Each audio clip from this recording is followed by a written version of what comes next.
The story begins with a letter urging Erna Hardy to grow into a good woman, but she finds this expectation ridiculous and frustrating. She reflects on how the world is beautiful yet cruel, where survival often depends on one's social status and compliance with predetermined roles. She had already lost her grandfather. His passing had left her and her grandmother vulnerable to wolves in noble clothing. If she had been a man, things might have been different. But as a woman, she was seen as nothing more than an ornament, a pawn to be played. Yet she is determined to protect her grandmother and their home, despite the challenges ahead. "Miss Erna," a voice called from below the staircase. "Lunch is ready, my lady. Please, come down." As she descended, she caught a glimpse of her reflection in the hallway mirror. "Wake up, Erna. Everything happens for a reason." At the dining table, her frail grandmother sighed. "Did you go to see that lawyer yet?" "Not yet," she murmured. "I'll make sure to meet him this week." Baron Varden, the man who had provided for their family, had passed away a month ago. And with his death, everything he owned had fallen into Thomas Varden, his nephew's hands, because only men can inherit the property. Erna clenched her fists. She had already consulted a lawyer. She had no claim. "Is there a way to keep this house?" she asked, her voice controlled. "Miss Hardy," the man had said, "I advise you to ask for mercy from Thomas Varden." Mercy? The thought was revolting. But without this house, what would become of her grandmother? She had no choice. She would write the letter. After lunch, she washed the dishes, her mind heavy. Thomas Varden had replied. His answer wasn't what she expected. He had denied her request. Instead, he proposed a different solution. Marry him, become his wife, and then he might consider her request. The thought of it boiled her blood. Her fingers curled into fists. How dare he? Later, she sought refuge in the garden, letting the wind carry her thoughts. "Do not cry. This is not worth crying over." She closed her eyes, searching for a way out. And then a thought came to her. Her eyes snapped open. My father. Her breath hitched, and she sat up, heart pounding. Yes, I can go to my father. She had made her decision. She would seek him out. Far away, across a golden estate, a different morning unfolded. Oars sliced through the water, rowers shouting in unison. Inside, in a lavish bedroom adorned with gold, a man stirred beneath silk sheets. Blonde hair fell over his eyes as he groaned. So much noise. Björn Dniester, the Prince of Lechen, sat up, sunlight spilling over his bare chest, his expression one of irritation. Those restless fools. He exhaled, rubbing his temples, before looking out the window at the world beyond. Just because it's spring, they've decided to be noisier than ever. He had little interest in their games. A waste of effort, in his opinion. The palace halls glowed in rich gold as Björn rang the small bell beside his bedside. A servant arrived promptly. "Your Highness, did you call?" Björn took a sip from his glass. "Look," he gestured toward the window. The old servant hesitated before answering. "My apologies, Your Highness. The teams have already received official approval to train. This year, there are more participants than before." Björn let out another sigh. What a waste. No matter how hard they train, Lechen Dniester will win anyway. "Would you like to move to another room, Your Highness?" the servant offered. "No need," Björn said dismissively. "Just bring me fruit on the balcony."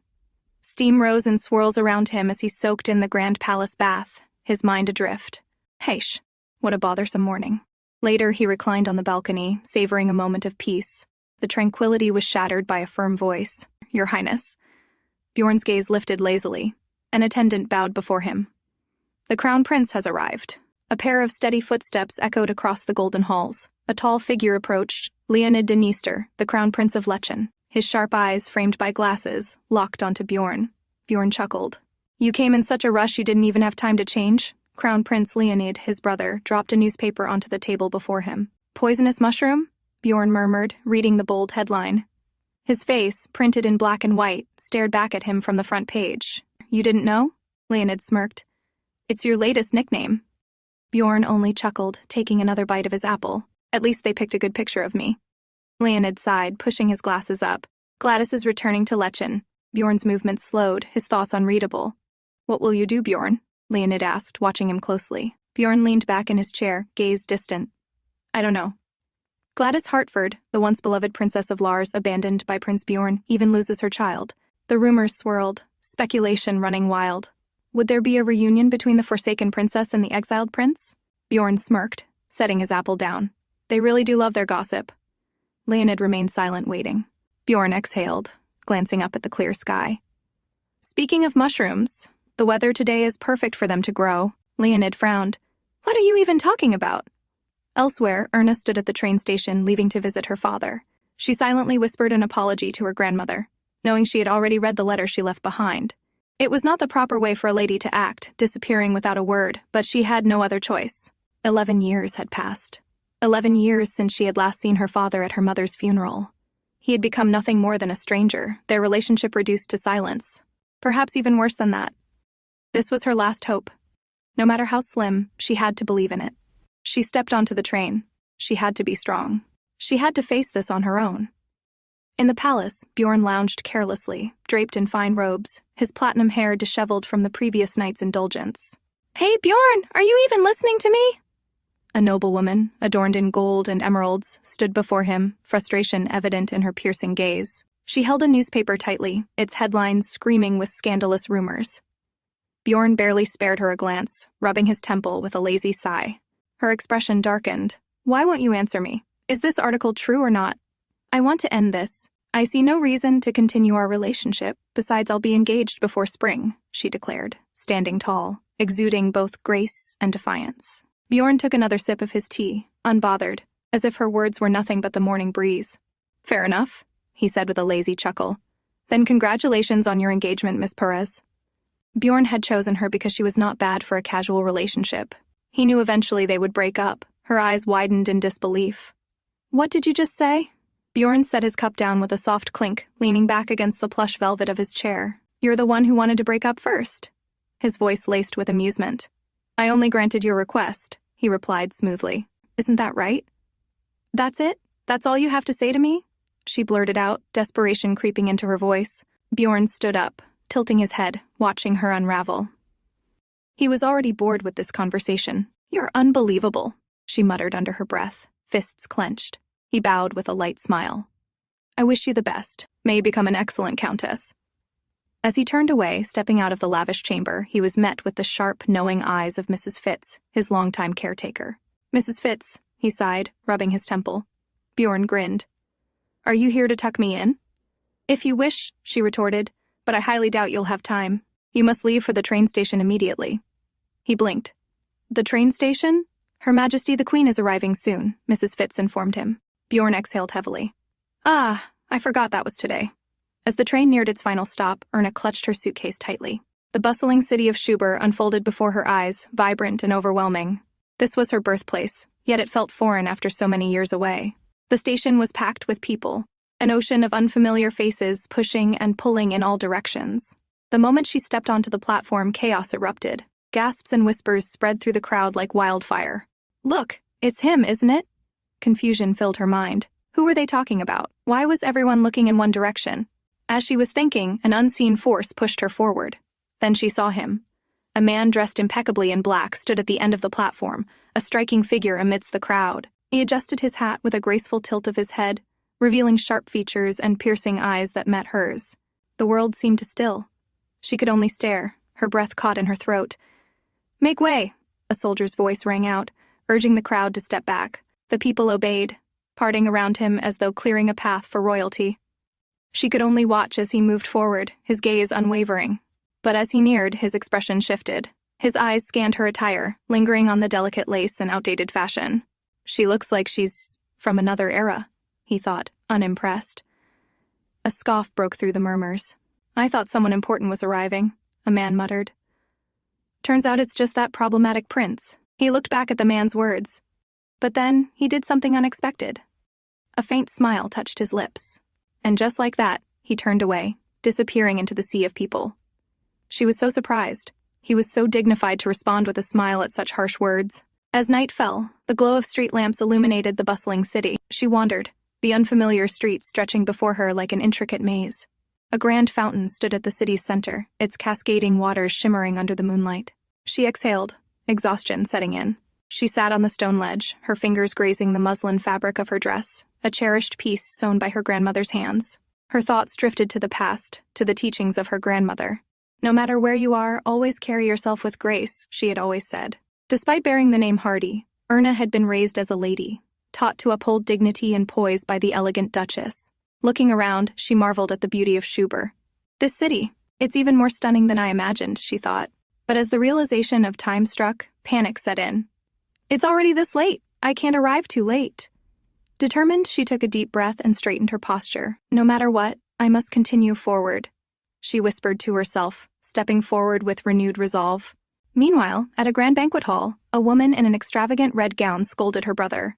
I truly don't understand you, she huffed, frustration evident in her tone. Bjorn's sharp gaze swept across the lavishly decorated hall, his expression unreadable as his sister confronted him. Gladys is returning to Schuber, she declared, her voice firm. You know what that means, don't you? Bjorn remained indifferent, shrugging. I don't know. Brother, how can you be so cruel? She hissed. The name struck a nerve. Bjorn's fingers twitched, but his face remained impassive. His sister pressed on, her red gown swaying as she stepped closer. I'm not saying this because Gladys is my friend, she admitted. But you need to fix this. Fix your relationship with her. Bjorn exhaled sharply, finally meeting her gaze. Duchess Heine, he said coldly, his words cutting through the conversation. She stiffened.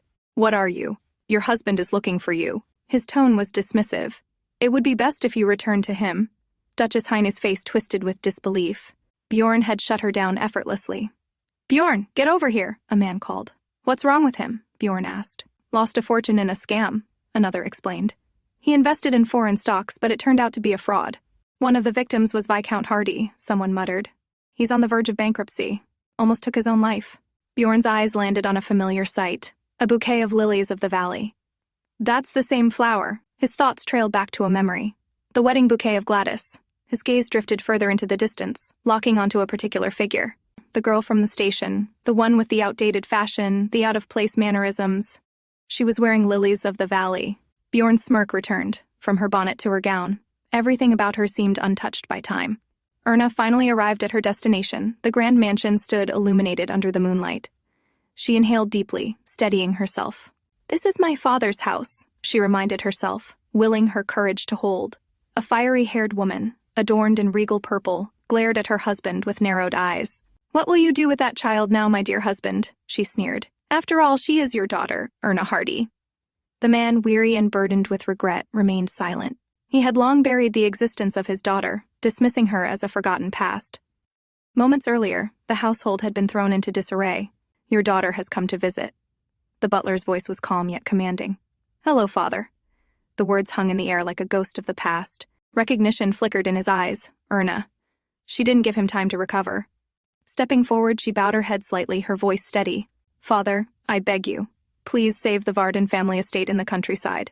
Her father, still in shock, turned his gaze toward her. His expression shifted from disbelief to something else, calculation. Her figure is refined, her features delicate. She has inherited her mother's beauty. A new thought surfaced in his mind. If properly dressed and presented, this daughter of his could rival even the noble Lady Gladys, the celebrated beauty of high society. His lips curled slightly as he finally spoke. Erna, we will discuss this later. For now, go and eat. His mind was now spinning with possibilities. This was no longer just about a forgotten daughter's plea for help. Under the golden morning sun, Bjorn greets Mrs. Fitz, his ever-loyal attendant. A rare smirk tugs at his lips as he acknowledges her remark about his unusually early return. However, the light-hearted conversation was quickly overshadowed by urgent news. An invitation had arrived from the royal palace. The king had ordered Bjorn to attend the grand festival celebrating the founding of the nation. The festival was a spectacle of nobility and tradition, with the royal ball serving as its grand opening, a place where the elite of society gathered. Bjorn frowned at the news. Once the crown prince, Bjorn had long abandoned such ceremonial affairs. But now, it seems, the past refuses to remain buried. Memories of the past surfaced as he recalled his mother's gentle yet insistent questioning. Was there a woman who caught his interest? He had dismissed the thought, but his mother must have worried about him. It was all because of one person. Gladys. Just thinking of her was enough to sour his mood. With an exasperated sigh, he collapsed onto his grand bed, trying to push aside the thoughts that haunted him. Meanwhile, elsewhere in the estate, Erna sat in uneasy silence. It had been 3 days since she had pleaded with her father for help, yet he remained undecided. The mansion was suffocating, filled with tension and uncertainty. If only he would reject her outright, then she could leave without hesitation. A knock on her door pulled her from her thoughts. Lisa, her maid, entered with a tray of tea, offering warmth in this unfamiliar place. As she sipped her tea, her mind drifted back to her childhood in Varden. It was a secluded village, and she had only ever had one true friend, Pavel. He had left for the Royal Academy of Art in Schuber, a place far from there. She wondered if he still thought of their distant past. Curious, she hesitated before asking Lisa about the academy's location. Her heart knew it was foolish, yet a small part of her longed to reconnect with the only person who had ever made her feel truly at home. As Erna stood before her father just days ago, he had refused to acknowledge her, yet now he called her his beautiful daughter. His sudden warmth left her wary, but she couldn't ignore the opportunity before her. Her father, after 3 days of deliberation, had decided to grant her request. He would buy the Baden estate and give it to her. Overwhelmed with gratitude, Erna felt her heart lighten. However, his next words froze her in place. He had a condition. "Erna, from now on," he said, extending a hand toward her, "will you live with us?" A wave of hesitation washed over her. The offer was not permanent, just for a year, but the implications were clear.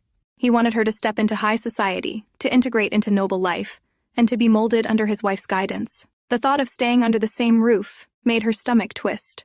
But was this not the chance she had hoped for? To secure the estate and finally gain recognition? Her mind raced with doubt, but as she looked into her father's eyes, sincerity flickered there. She weighed the risks, her fingers curling into the fabric of her dress. It was only 1 year. With a deep breath, she met his gaze, determination hardening her resolve. "I accept." Elsewhere, Bjorn indulges in his usual pastimes, gambling, drinking, and racing his prized horses. Though he dominates the racetrack, he hardly cares for the victories. To him, the thrill of the game means little. His friends jest, urging him to sell his winning horse since he lacks true passion for racing. But Bjorn simply replies, "Because it's mine." As though that alone was reason enough.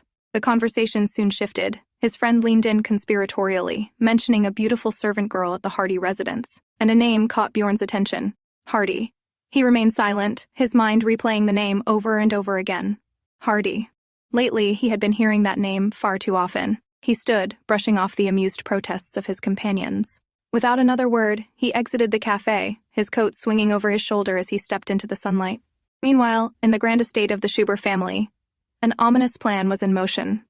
Countess Victoria Meyer had arrived, a woman renowned in noble circles for arranging advantageous marriages. She was a kingmaker of the social elite, turning daughters into duchesses and securing wealth through unions. Brenda, the lady of the house, had worked tirelessly to summon her, and now she had Erna in her grasp. She remembers her husband's words. "Do you see her beauty, Brenda? That girl is a first-rate product," he declared with eerie enthusiasm. "A rare gem we can market to the highest bidder in the aristocratic marriage market." Brenda recoiled at first, but the promise of clearing their debts and reclaiming their lost glory was too tempting. Walter's twisted logic took root in her heart. Yes, if marrying Erna to wealthy men meant they could rise again, then why not? As Erna stepped into the grand hall, her presence was met with scrutinizing gazes. "Erna, this is Countess Meyer. Show her your respects." Taking a deep breath, she curtsied gracefully, her voice steady but her heart pounding. "My name is Erna Hardy. It is an honor to meet you." Victoria's sharp gaze fell upon Erna as she assessed her. "I see. You were not exaggerating," she murmured, acknowledging the girl's beauty. With an air of authority, she declared, "From this moment on, I will take responsibility for you." Erna's world crumbled as she realized the full extent of her fate. She had sought refuge in the presence of her grandmother, hoping for solace, but their conversation was filled with heartbreak. Her grandmother, once a pillar of strength, could not accept the path Erna was being forced to walk. "What is the use of this house if you must sell yourself to keep it?" she pleaded, her voice laced with sorrow. Despite the turmoil, Erna remained steadfast.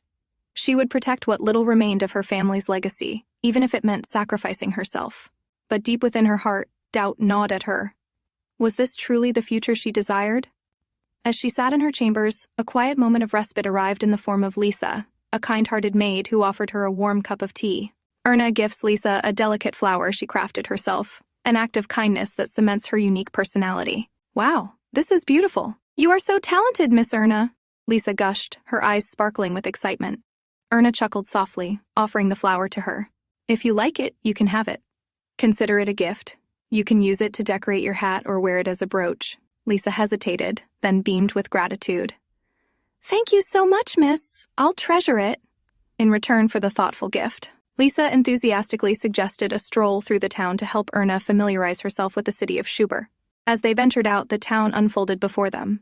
Vibrant marketplaces, grand hotels, and a picturesque harbor. The breathtaking sights mesmerized Erna. Lisa pointed out the most famous locations, eager to share the beauty of Schuber. However, Erna's attention suddenly caught on something, or rather, someone. A tall man in a sophisticated black coat and top hat stood nearby. His presence exuded a commanding aura. A distant memory flickered in her mind. That man. He's the one from B before. Lisa immediately grabbed her shoulders, her grip tight with urgency. "Miss Erna! No! Don't even look at him!" she whispered frantically.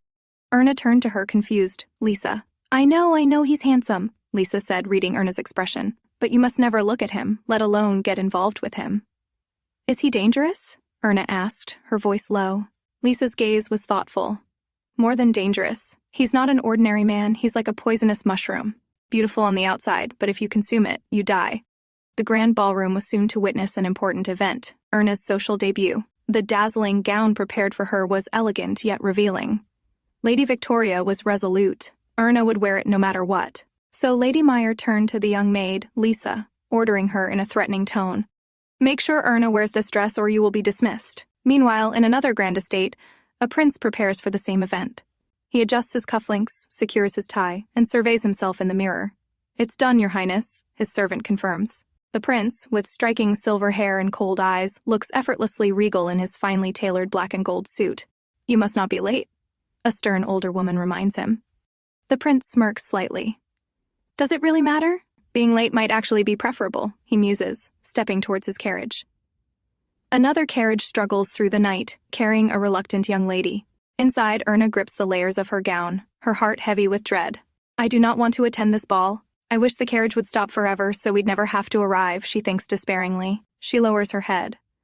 "I don't want Lisa to get fired, so I have no choice but to wear this dress," she concedes inwardly. As they finally reach the grand estate, Erna hesitates before stepping down. "This dress, it's too much," she thinks, gripping her skirt.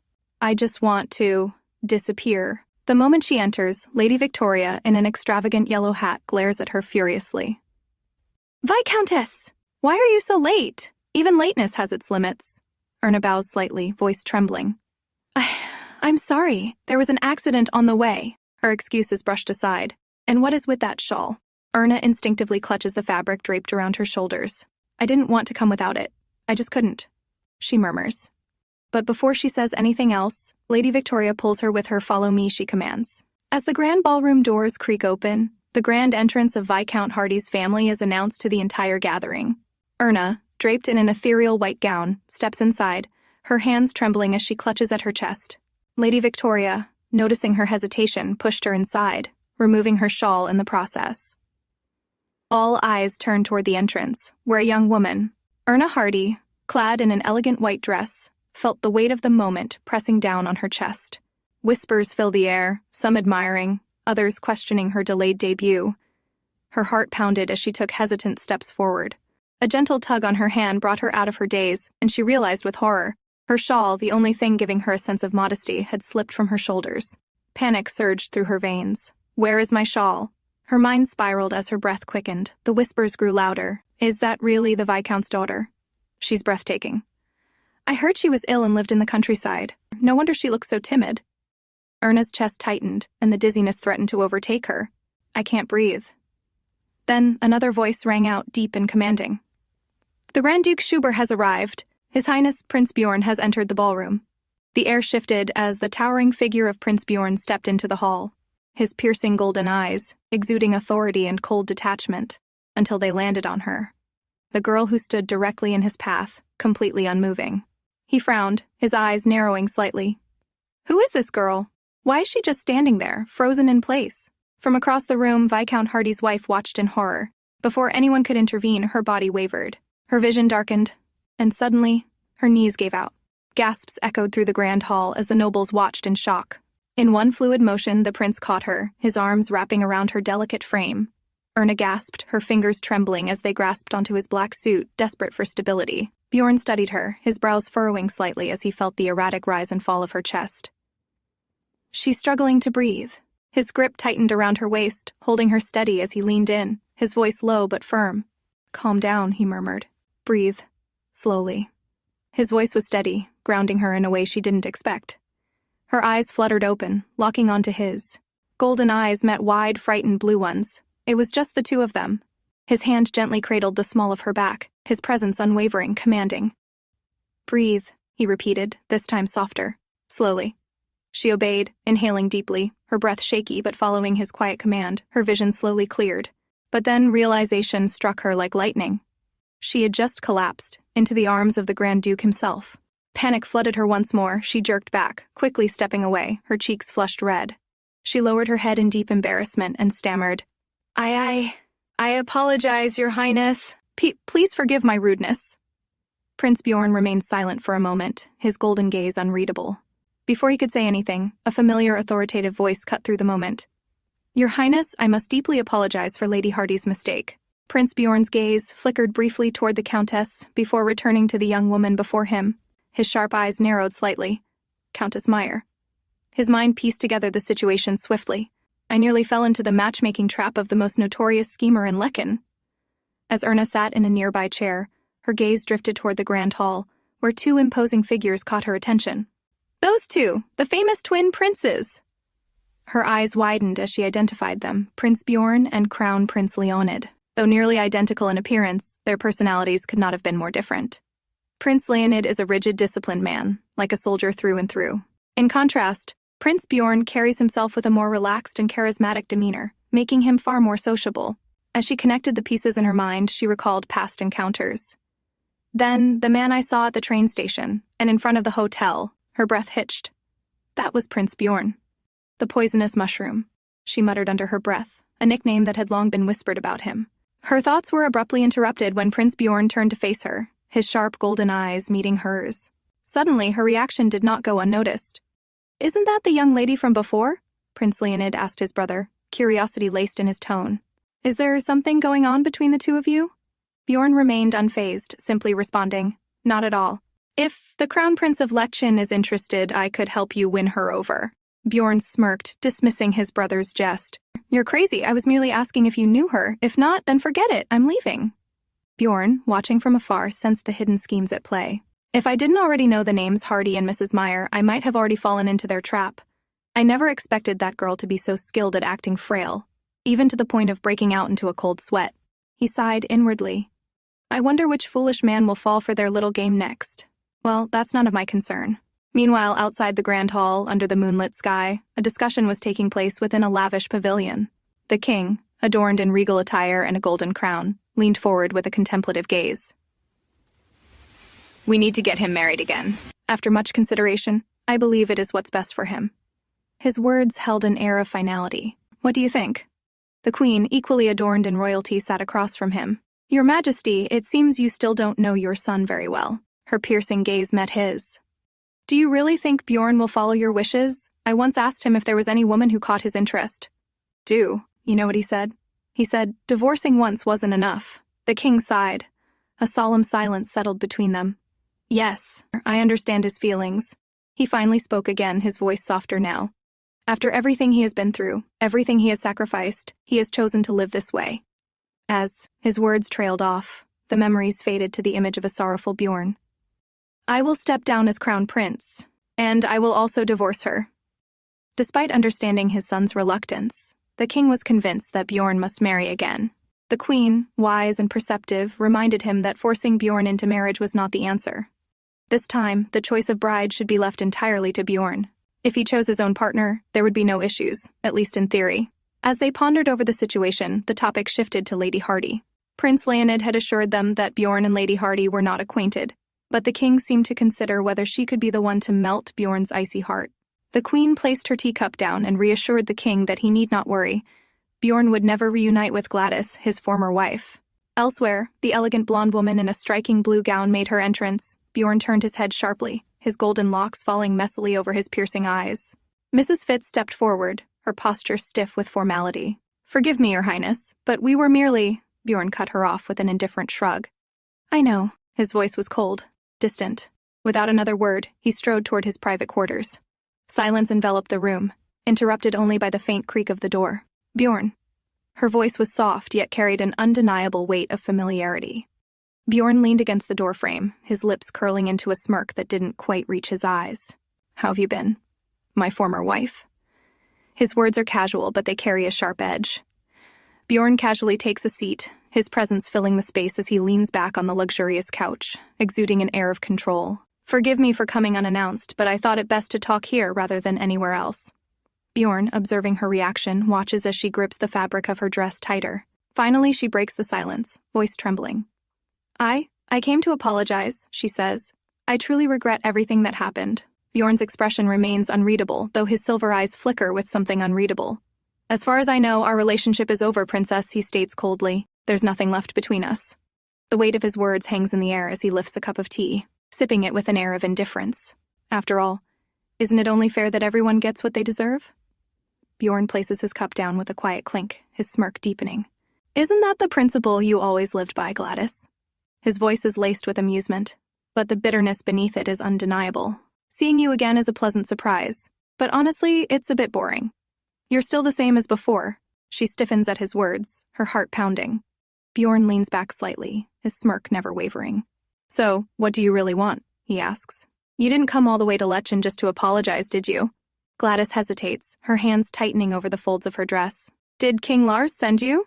Bjorn muses, his tone teasing but sharp. Now that everything is settled, were you given an order? Something like, go reconcile with your ex-husband. He chuckles, shaking his head. Ah, such a hopeful command. Gladys shakes her head fervently. No, that's not why I came, she insists, voice desperate. Bjorn cuts her off, his voice firm. Princess, he says, I think you're mistaken. The agreement between us was fair. We both got what we wanted. Gladys looked at him in desperation. But Bjorn lets out a sudden laugh. His laughter echoes in the room. Seeing you all flustered like this is almost touching. My dear former wife, you're so concerned about me, he mocks, his amusement fades slightly, his gaze darkening as he watches down. He grabbed the porcelain cup from the table and hurled it to the ground. The cup shattered upon impact, its fragments scattering across the marble floor. Bjorn's expression remained unchanged, his gaze fixed on her as if daring her to continue. A maid rushed into the room, startled. Prince, what happened? She exclaimed. Bjorn stood up, brushing off his coat with a sigh. Clean it up, he ordered, his tone indifferent. Without another glance at Gladys, he turned away, his footsteps echoing through the vast chamber. Meanwhile, in another palace, Erna, who had been bedridden for days, was finally recovering. I'm much better now, she assured her maid, Lisa. Lisa, however, wasn't convinced. You have been sick ever since the dance. I told you not to stress over that terrible prince, she huffed, her frustration evident. Just then, a loud thump resounded as stacks of newspapers and magazines were placed in front of Erna. These are all for you, Lisa declared enthusiastically. Confused, Erna picked up a newspaper, her eyes widening as she read the headlines. Prince Björn divorces Princess Gladys. After the divorce, Prince Björn never once sought out his son. His only child passed away due to illness. The child never met his father before his death. Prince Björn did not attend his own son's funeral. Her heart clenches. The article continues, detailing the harsh judgment the public has cast upon him. People close to him whisper behind his back, calling him a cold-blooded man. Erna's breath catches in her throat. She flips through another newspaper, her fingers moving with urgency. Following the scandal, Prince Björn turned over his title to Prince Leonid, but in reality it was stripped from him. Some even refer to him as the poisonous mushroom of the royal family, an unwanted entity that taints the reputation of the throne. Erna's hands trembled as she absorbed the words. How could someone be this cruel? She murmured. In a dimly lit, lavish parlor, the tension between the men thickens. The topic of discussion is none other than Count Lechen, a man who has been actively engaging with Viscount Hardy, seemingly solidifying his place as the prospective groom for Miss Hardy. One of the men scoffs at the idea, questioning whether the old count is even still alive. They jest that should the old count pass away, Hardy's daughter could simply be sold off to another suitor, treating her fate as nothing more than a business transaction. However, an interesting observation arises. Miss Hardy bears an uncanny resemblance to Princess Gladys. Despite differences in stature, her aura and presence mirror that of the once beloved princess. Bjorn, listening to the conversation, remains composed. They suggest giving Miss Hardy a taste of youthful romance before she is bound to an arranged marriage. Their smirks deepen as the idea solidifies into something more. A game, a gamble. Bjorn's sharp gaze settles on his opponent as playing cards. The terms are clear, whoever wins over wins the Hardy girl. A gamble for a woman's fate. Erna carefully holds a delicate white lily, a flower she crafted herself. Among all flowers, lilies have always been her favorite. As she arranges them one by one, she realizes how many she has made. A thought crosses her mind. Perhaps she could sell flowers, just like she did in Varden Village. If successful, it might even help support her grandmother back home. As she ponders her next step, a knock at the door interrupts her thoughts. Lisa, her trusted maid, enters with an elegant package, wrapped with a vibrant red ribbon. With a cheerful smile, Lisa announces that Erna's new dress has arrived. Erna, caught off guard, curiously questions its purpose. Lisa reveals that she is expected to attend the grand opening ceremony of an art exhibition alongside Madame Meyer. However, as Erna hears the name of the academy, a realization strikes her. That's the place where Pavel is studying. A flicker of hope ignites within her. If she attends the event, there's a chance she might see Pavel again.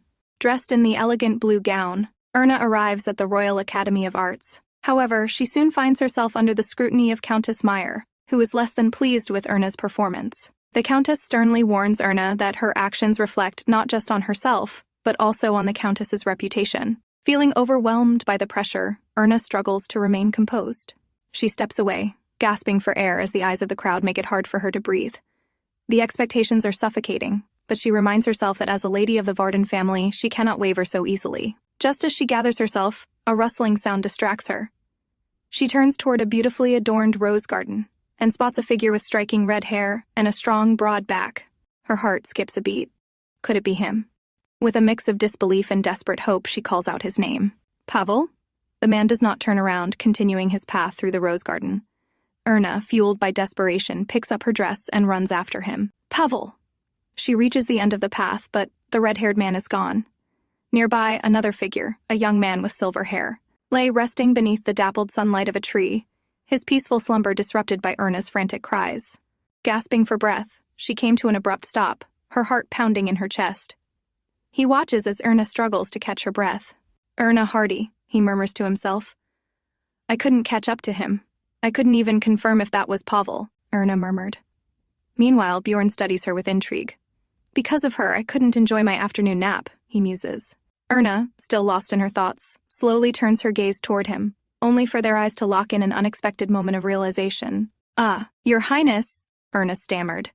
A wave of embarrassment washed over her. Her eyes widened, her cheeks turned scarlet, and in an instant, panic took hold. Flustered beyond measure, Erna stammers an apology before turning on her heel and dashing away in pure embarrassment. The prince watches her retreat like a startled deer with mild amusement. Pavel, was she hoping to meet that man here? He mused, running a hand through his tousled silver locks. Interesting.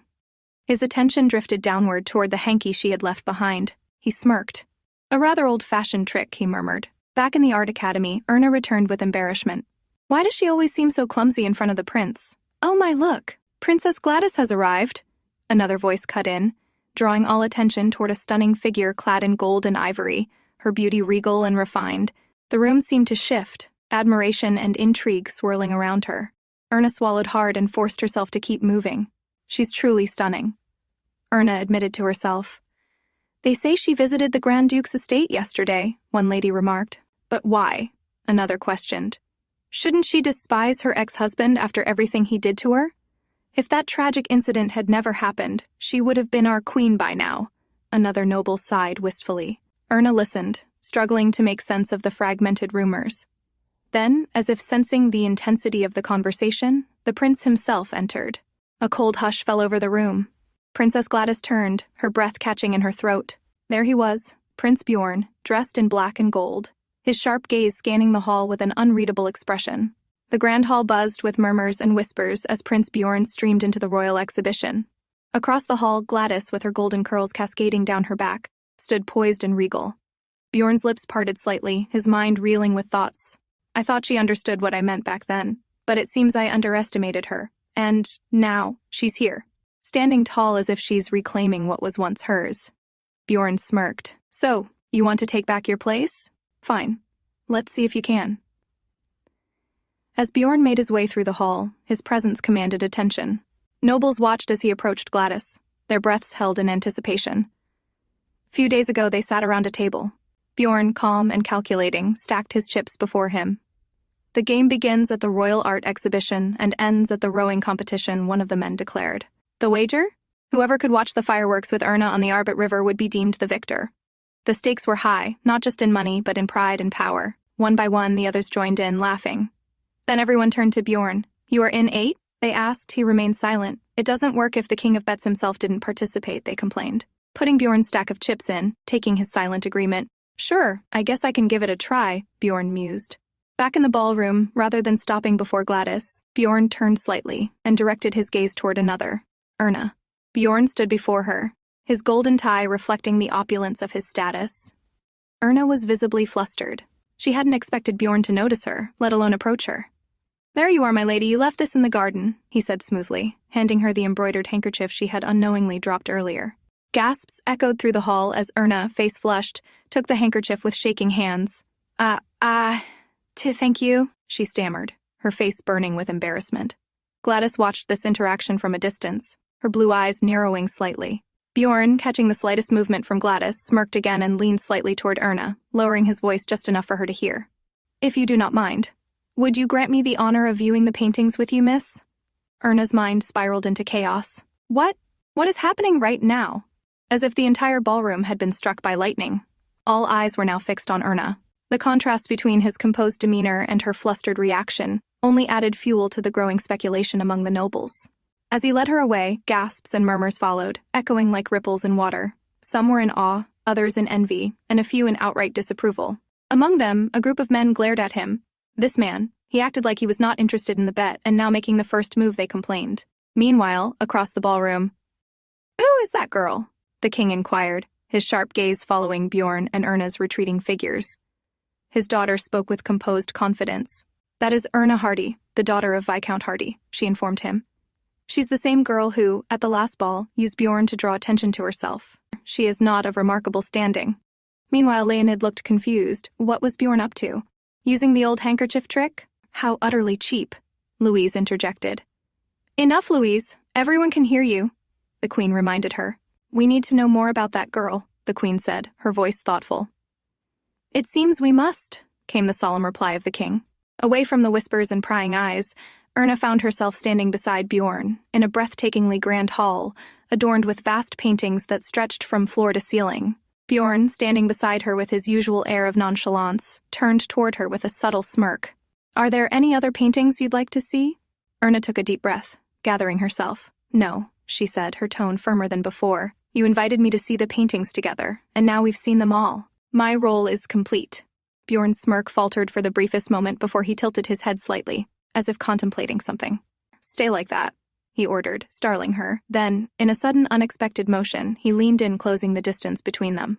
"What are you doing?" she exclaimed, stepping back, his hand lifted holding hers. Erna stiffened, her breath caught in her throat. "If you decide to play a role, you should see it through till the end," he whispered. The room around them seemed to freeze. The nobles who had followed their movements from the ballroom to the exhibit now gaped, eyes locked onto the intimate moment between the prince and the young noblewoman. Erna, her face burning, tried to process what was happening, almost fumed in anger. Bjorn was smiling lightly as he turned to see her pouty face. "Are you mad?" he asked, his tone both amused and genuine. Erna, still overwhelmed, bit her lip before muttering, "No." Bjorn chuckled, clearly entertained by her flustered state. "Really?" he mused. "But it seems to me that you're rather angry with me. That is merely your perception, Your Highness. I must apologize, for at the last ball, I caused you some trouble. So you may think of my acceptance tonight as a way to atone for that mistake," Erna replied, her voice measured and polite. His golden eyes darkened as if he were replaying her words in his mind, dissecting their meaning. "Atone? A mistake?" Bjorn's brows lifted. "Ah, so this is your way of settling a debt? How practical." A smirk played on his lips. "So, in your eyes, we are now even?" His smirk deepened. "You are quite calculating, Lady Hardy." His gaze lingered on her, something unreadable flashing through his eyes. Then, with deliberate slowness, he reached for her hand. Before she could react, he lifted her gloved fingers and pressed a light kiss against the lace. The room erupted into murmurs. Erna's face burned with mortification. Bjorn, unbothered, simply smiled. "I look forward to seeing you again, Lady Hardy." His tone was playful, but something about his gaze made it clear this was far from just a game for him. Erna clenches her teeth, angered yet blushing. Across the ballroom, Bjorn's competitors glared at him. "You said you wouldn't partake in the wager, yet you've made the first move?" Bjorn turned slightly, his golden eyes gleaming with amusement. "Think whatever you want." His nonchalance only added fuel to the fire. One of the men scoffed. "So, you're doing all this just to seduce another woman in front of your former wife?" Bjorn's smirk vanished. He turned again. "You haven't made this deal because you were concerned about Miss Hardy, right?" His question was sharp, making all of them shut at the moment. Just as tensions simmered, an elderly art master approached Bjorn, introducing a young man with fiery red hair and sharp eyes. This is Pavel Lor, the most talented young artist at the Royal Academy of Arts. Bjorn observed Pavel with interest. The artist bowed, his demeanor composed. It is an honor to meet you, Your Highness. Bjorn gave a small nod. I will be looking forward to your future works. Pavel, maintaining his composed stance, thanks the prince, before turning away. With graceful but firm steps, he walks down the grand hall accompanied by his mentor. However, as the prince watches them leave, something about the name Pavel lingers in his thoughts. As Erna stands in the grand hall, she clenches her gloved hand, feeling a strange warmth and tingling sensation lingering in her fingers. Standing before her was Pavel, his striking red hair neatly styled. Erna? His deep voice resonated through the hall, and as their eyes met, Erna's eyes widen in shock as she recognizes Pavel. Pavel? She murmurs, her voice almost uncertain, as though she cannot believe her eyes. Pavel, too, seems momentarily frozen, his deep gaze locking onto her figure. Pavel bows politely before the gathered nobility, but quickly returns his focus to Erna. His voice is calm. It has been a long time, Miss Hardy. The words hang in the air as Erna struggles to form a response. Finally, she bowed and replied, her voice soft. Yes, it has been a long time, Mr. Lor. The formality in her words barely masks the emotions swirling within her.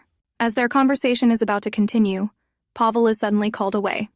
Pavel glances back at Erna before nodding slightly. Until we meet again, he says, before turning away with a smile. Erna remains frozen in place, watching him walk away. A smile crosses her lips. That smile. She thinks to herself, Pavel's smile, it's the same as I remember. That night, writing a letter, Erna clutches her hand, overwhelmed with memories of the prince kissing her hand. Lisa, however, is more focused on another matter. She informs Erna that all the flowers in Schubert have somehow ended up in her room. Clearly, despite her continuous rejections, many suitors are still persistently sending her gifts. She also reminds Erna that she doesn't need to write responses to every letter, but Erna, upholding her grandmother's teachings, insists that a lady must always remain polite, even when refusing suitors. As Lisa tidies up, Erna hesitantly asks if any new letters have arrived. Lisa instantly catches on, teasingly suggesting that it must be a very important letter. Flustered, Erna denies it. Lisa giggles and teases her even more before leaving Erna alone. Later that night, Erna lies awake in bed, gazing at the moonlit sky through her window. 3 days have passed, and still, there has been no news from Pavel. She wonders if he is busy or if something has happened to him. But she was confident that she would soon hear from him. But suddenly she remembers the way the prince had taken her hand and kissed it. Erna subconsciously reaches out, as if reliving the touch of the prince's lips on her hand. Her heartbeat quickens, and she grips her own hand, as though trying to erase the sensation. Why am I feeling this way? She groans, rolling onto her bed. I can't sleep. In the dimly lit tavern, the air was thick with the scent of alcohol and the lingering energy of competition. Bjorn slammed his glass down with finality, looking over at his opponent, now slumped over the table, completely defeated. Hey, mister. Soon to be married, I win again, don't I? Bjorn taunted, his voice laced with amusement as he nudged his friend, who groaned in response, barely able to keep himself upright. Take your damn trophy and get lost. Chuckling, Bjorn grabbed the trophy, throwing his coat over his shoulders as he stepped out into the night. Inside the tavern, groans of defeat filled the air as drunken men slumped over their tables. Every bachelor party, he turns it into a competition instead of celebrating, one grumbled. He won every single bet again, another sighed. I bet his house is full of trophies. Laughter followed as someone recalled, didn't he even win at his own bachelor party? Meanwhile, elsewhere in the city, Erna Hardy moved quietly under the night sky. She had hoped a quiet walk would clear her mind, but fate had other plans. Her gaze fell on a lone figure sprawled near the fountain, his golden hair unmistakable even in the dim light. Panic surged through her as she rushed forward. Someone's lying there, she gasped. Excuse me, sir. Are you all right? Her voice carried concern, her hands hovering over him in hesitation. As she reached out, the man stirred, his eyes fluttering open. Erna. Hardy? His deep voice carried a hint of confusion. Erna's heart skipped a beat. Prince Bjorn, she exclaimed, eyes widening in shock. Why are you? Before she could finish, his strong hand suddenly reached out, grabbing hers with an iron grip. What are you doing here? He murmured, lips curling into a lazy smirk. You smell like alcohol, she states flatly, shaking off his grip. Bjorn, still reeling from a night of drinking, grips Erna's wrist tightly, accusing her of following him. She jerked her arm, struggling against his grip. Let go of me. This is a public place. What gives you the right to act like you own it?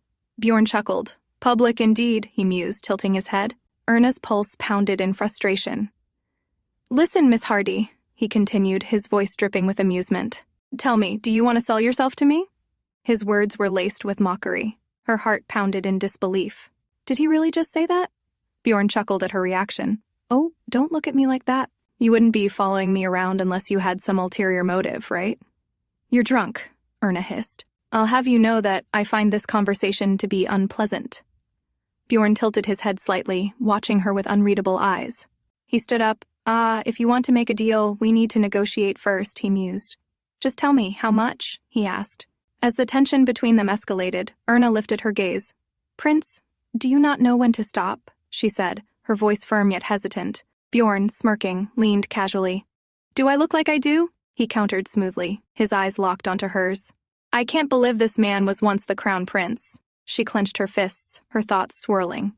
Just as the realization hit her, Bjorn suddenly lurched forward, his balance failing him.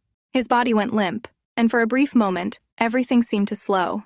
His vision blurred, and the strength in his legs abandoned him. Erna's eyes widened in horror. He collapsed, his body falling into hers. A startled scream of help tore from Erna's throat as they both lay on the ground. The weight of the unconscious prince pressing down on her. Her eyes dart around in desperation before they land on a trophy lying beside them. Without thinking, she grips it tightly, her fingers trembling as she raises it, striking the prince's back with all the strength she can muster. Oh my God, the prince! What happened to him? Group of men rushes. The woman, still catching her breath, stiffens when someone turns toward her, their gaze confused with concern, as they saw the prince getting hit. One of the men rushes to his side, shaking him frantically. Wake up, your highness! Miss, are you all right? Erna stands there in anger as she struggles to process what just happened. She didn't wait for questions or accusations. Her instincts screamed at her to flee. Without another glance back, she turned sharply on her heels and ran. The prince, barely managing to lift his gaze, watched her retreating figure with an unreadable expression. His lips parted slightly as if he wished to say something, but before he could, his body gave in, and his eyes fluttered shut. Next day, Lisa excitedly hands her mistress a letter. My lady, a message from Pavel! Erna opens it with anticipation, an invitation to meet at the Grand Duke's bridge. Meanwhile, Prince Bjorn, nursing a bruise, dismisses concerns. When asked how he got hurt, he smirks. A ferocious deer, he muses, recalling the young lady who struck him with a trophy before fleeing. As another invitation arrives, for a grand social gathering, the prince, to everyone's surprise, decides, tell them I will attend. He decides to attend, knowing it will be an opportunity to confront a certain thief, Erna Hardy. In a beautifully lit garden, Pavel stands by the bridge, lost in thought as he sees Erna approaching. As Erna calls out his name with a smile, he is momentarily stunned. She has changed so much, blossoming into an elegant lady.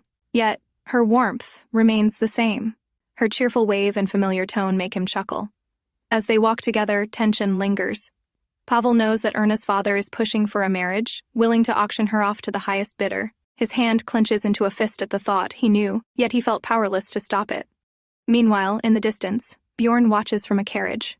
His gaze falls upon Erna, elegantly dressed, walking beside Pavel Lore. The sight amuses him, Erna, now navigating high society in search of a husband while entertaining a young artist. She truly lives up to the legacy of Gladys Hartford. With a smirk, he leans back in his seat, muttering with amusement, What a cunning little doe she is. As Erna departs, Pavel watches her go, lost in thought. A distant memory resurfaces, a warning from his father, cautioning him against forming a close bond with Erna, the granddaughter of Baroness Baden. They were no longer children, and rumors had begun to circulate about them. Pavel had heeded his father's advice, maintaining distance despite his fondness for her. Bjorn arrives at a lavish gathering hosted by his aunt. In the bustling ballroom, Bjorn's gaze lands on a familiar face, Erna. With a teasing smirk, he greets her as Miss Trophy Thief, stirring a mix of shock and indignation in her. Erna, flustered and defensive, demands an explanation for his accusation, while Bjorn maintains a smug demeanor, claiming she had taken something that belonged to him. She suggests that he might not remember it because he was too intoxicated. However, to her shock, he declares with certainty, I remember everything. Attempting to regain control of the situation, the prince offers a diplomatic apology if he had acted inappropriately. Then, he shifts the responsibility onto her, stating that it is now her turn to apologize. Lady Hardy, still reeling from the revelation, demands to know why she must apologize. The prince, ever composed, explains in an almost amused tone, She had struck him with a trophy, stolen it, and fled. A sudden realization dawns upon her. The golden object she had dismissed as insignificant and discarded. Could it have been the prince's treasured trophy?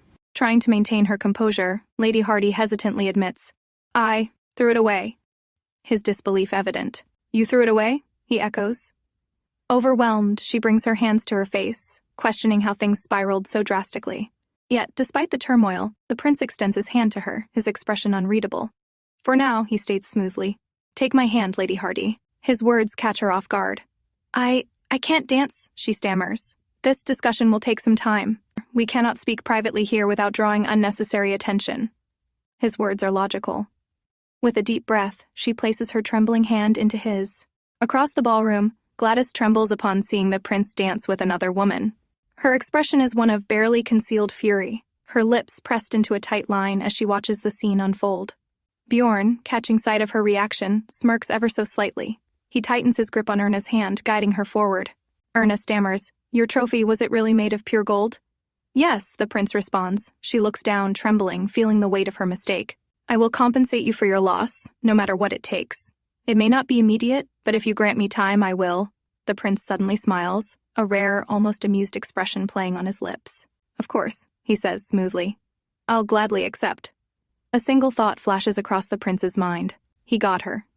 Extending his hand toward her once more, he declares, "Then, let us begin with a dance." She hesitated, her delicate fingers twitching slightly, before finally resting upon his gloved palm. With a swift yet graceful motion, he pulled her close, leading her onto the grand ballroom floor. Gasps and murmurs rippled through the crowd. Eyes followed the pair as they moved seamlessly into position. As the music swelled, the prince twirled Lady Hardy effortlessly. He noted the concentration etched into her delicate features, the way she focused as if this dance was a battle she needed to win. He smirked inwardly. If she was acting, then she was certainly a master at it. Her breath hitched as she pulled back, blinking at him. Bjorn leans in slightly, his confident smirk never faltering. "Good job, Miss Hardy," he murmurs. "You may take your time repaying the debt of my lost trophy." Erna responds with a bright smile. "Thank you." Later that night, beneath the moonlit sky, a group of men gathers on the grand terrace. "Hey, what the hell is this, Bjorn?" one of them exclaims, looking flustered. "You're not actually dating her, are you?" Bjorn casually sips his liquor, exuding an air of nonchalance. Meanwhile, down below in the courtyard, Erna is seen speaking with another man. One of the men on the terrace nudges Bjorn. "Hey, look down there. Isn't that the second son of the Heinz family?" Bjorn, still maintaining his composed exterior. "If you consider him a rival, then invite him to the game," he adds casually. "Otherwise, leave him be. Our bet is our own. You should let Miss Hardy play the market." While Bjorn continues his conversation with his companions, a soft yet commanding voice interrupts them. "Bjorn." The group turns, immediately falling silent as they see Gladys. Bjorn's smirk fades ever so slightly. "Princess Gladys," he acknowledges, his tone unreadable. "We need to talk," she states firmly, her icy blue eyes locked onto his. "Are you planning to use that village girl against me?" Gladys asks, her voice steady. Bjorn chuckles lowly. "You're awfully confident, Princess. What makes you think I'm not serious about her?" Gladys stares at him. "Don't do this, Bjorn," she warns. "Don't hurt innocent people just because of your grudge against me." Bjorn's expression darkens momentarily before he sighs. "I believe I made myself clear that there is nothing between us, if that's the case." She whispers, "Then how about I offer you a different deal?" Bjorn's curiosity piques. "A deal?" he repeats, intrigued. Her next words stun him. "I want to help you reclaim the crown," she states. "The one you lost. Because of me." She believes that if they reconcile, demonstrating their love before the people, they can win back the favor of the court. Bjorn, however, remains unmoved. She reaches out, touching his sleeve softly, urging him not to ignore her like this. Without warning, he violently swings his hand, shattering the fragile remains of whatever hope Gladys had left. "That is impossible, Princess. If I wanted to keep my throne, I had plenty of ways of keeping it." However, the real reason he relinquished the throne was because he simply did not want it. Bjorn cruelly mocks her, questioning if she thinks of the throne as a mere toy that can be passed around at her will. His sharp words cut deep, and Gladys sobs, unable to refute him. Bjorn, unaffected by her despair, walks away without a second glance, suggesting that if she is so desperate to be a crown princess again, she should seek another kingdom. His mocking smirk lingers as he leaves her in shattered tears. As Bjorn exits, he is suddenly halted by a distant scream. Bjorn narrows his eyes, recognizing the voice. A single name escapes his lips. Erna. On the other side, Erna finds herself in an unexpected confrontation. A red-haired nobleman, clearly intoxicated and full of resentment, grabs her wrist tightly. Erna, caught off guard and alarmed by his aggressive behavior, pleads with him to release her, but her protests fall on deaf ears. The man's grip tightens as he sneers that her father would not hesitate to sell her off to the highest bidder, even to a man like himself. With a smirk, he suggests that if he were to offer a higher price, she would belong to him. His entitled arrogance fuels his grip, and his intoxicated mind makes him reckless. With a burst of fear-induced strength, she breaks free, shoving him back. She stumbles in her rush to escape, but she does not stop. Her heart pounds violently as she dashes through the corridors. Tears well up in Erna's eyes as she realizes she has nowhere to go. Every turn she takes seems to lead to a dead end. As Bjorn followed the voice which led him to the place where he saw Erna, her elegant dress in disarray, her wide blue eyes shimmering with fear, she clutches a heavy candelabrum in trembling hands, her breaths ragged. Bjorn steps forward, his expression unreadable. "Miss Hardy?" he calls out, recognizing her. He narrows his eyes as he surveys the scene. "What on earth happened?" he murmured. "Prince, she stammers, her lips quivering. "I think I just killed someone." The prince remains silent. Her hands shake violently as she tries to explain, her voice breaking. "I didn't mean to kill him. I was just so scared. He wouldn't stop, so I hit him, but he collapsed. And then there was so much blood." The prince kneels beside the unconscious man, observing his wounds with a cold, analytical gaze. "The second son of the Heinz family," he muses. "I already knew he was trash, but I never expected him to be this vile." He stands and turns to Erna, his voice steady. "Calm down. There's no need to worry. He's only unconscious. He'll wake up soon enough." Erna stares at him, her eyes filled with hesitation. "Really?" she asks, almost desperately. The prince nods. "Yes, trust me." With a swift motion, he removes his cape and drapes it over her trembling shoulders, shielding her from prying eyes. "You did well to protect yourself," he says softly. He gently asked, "Can you walk on your own?" She hesitates before nodding slowly. "Yes." He quickly gives her directions out the door, down the hall, through the garden, where she will find the Hardy family's carriage. "Once you get there, leave immediately." "But," she hesitates, looking at him with concern. "Your Highness, what about you?" Bjorn gives her a small, knowing smirk. "I'll take care of the rest," his grip tightening slightly on her shoulder. His words are unwavering, like an order that leaves no room for debate. "Do as I say, Erna. This is no time for hesitation." Still, Erna's concern lingers. She doesn't want to abandon him, not like this. As if sensing her doubt, the prince suddenly smiles. "Don't worry," he says. "I'll make sure you pay me back for this later." Erna is baffled. "Pay you back?" she echoes in confusion. "You like boats, don't you?" he asks, tilting his head. "Eh?" She doesn't understand. "You'll have to like them," he remarks cryptically, tightening the cloak around her shoulders before pushing her away. "Now go." His insistence leaves her no choice. With one last worried glance, she turns on her heel and runs. The moment Erna is gone, his demeanor shifts. He reaches for a nearby vase filled with water and, without hesitation, tips it over Heinz's face. A spluttering cough breaks the silence as Heinz jerks awake, gasping for air. He clutches his bleeding head. "Ah, you're finally awake," the prince greets him, voice dripping with faux politeness. "I might have gone a little overboard. Apologies." Heinz groans, his hand trembling as he touches his wound. What's happening?" he stammers. Bjorn's face is unreadable. "You're not dead yet, so no harm done, right?"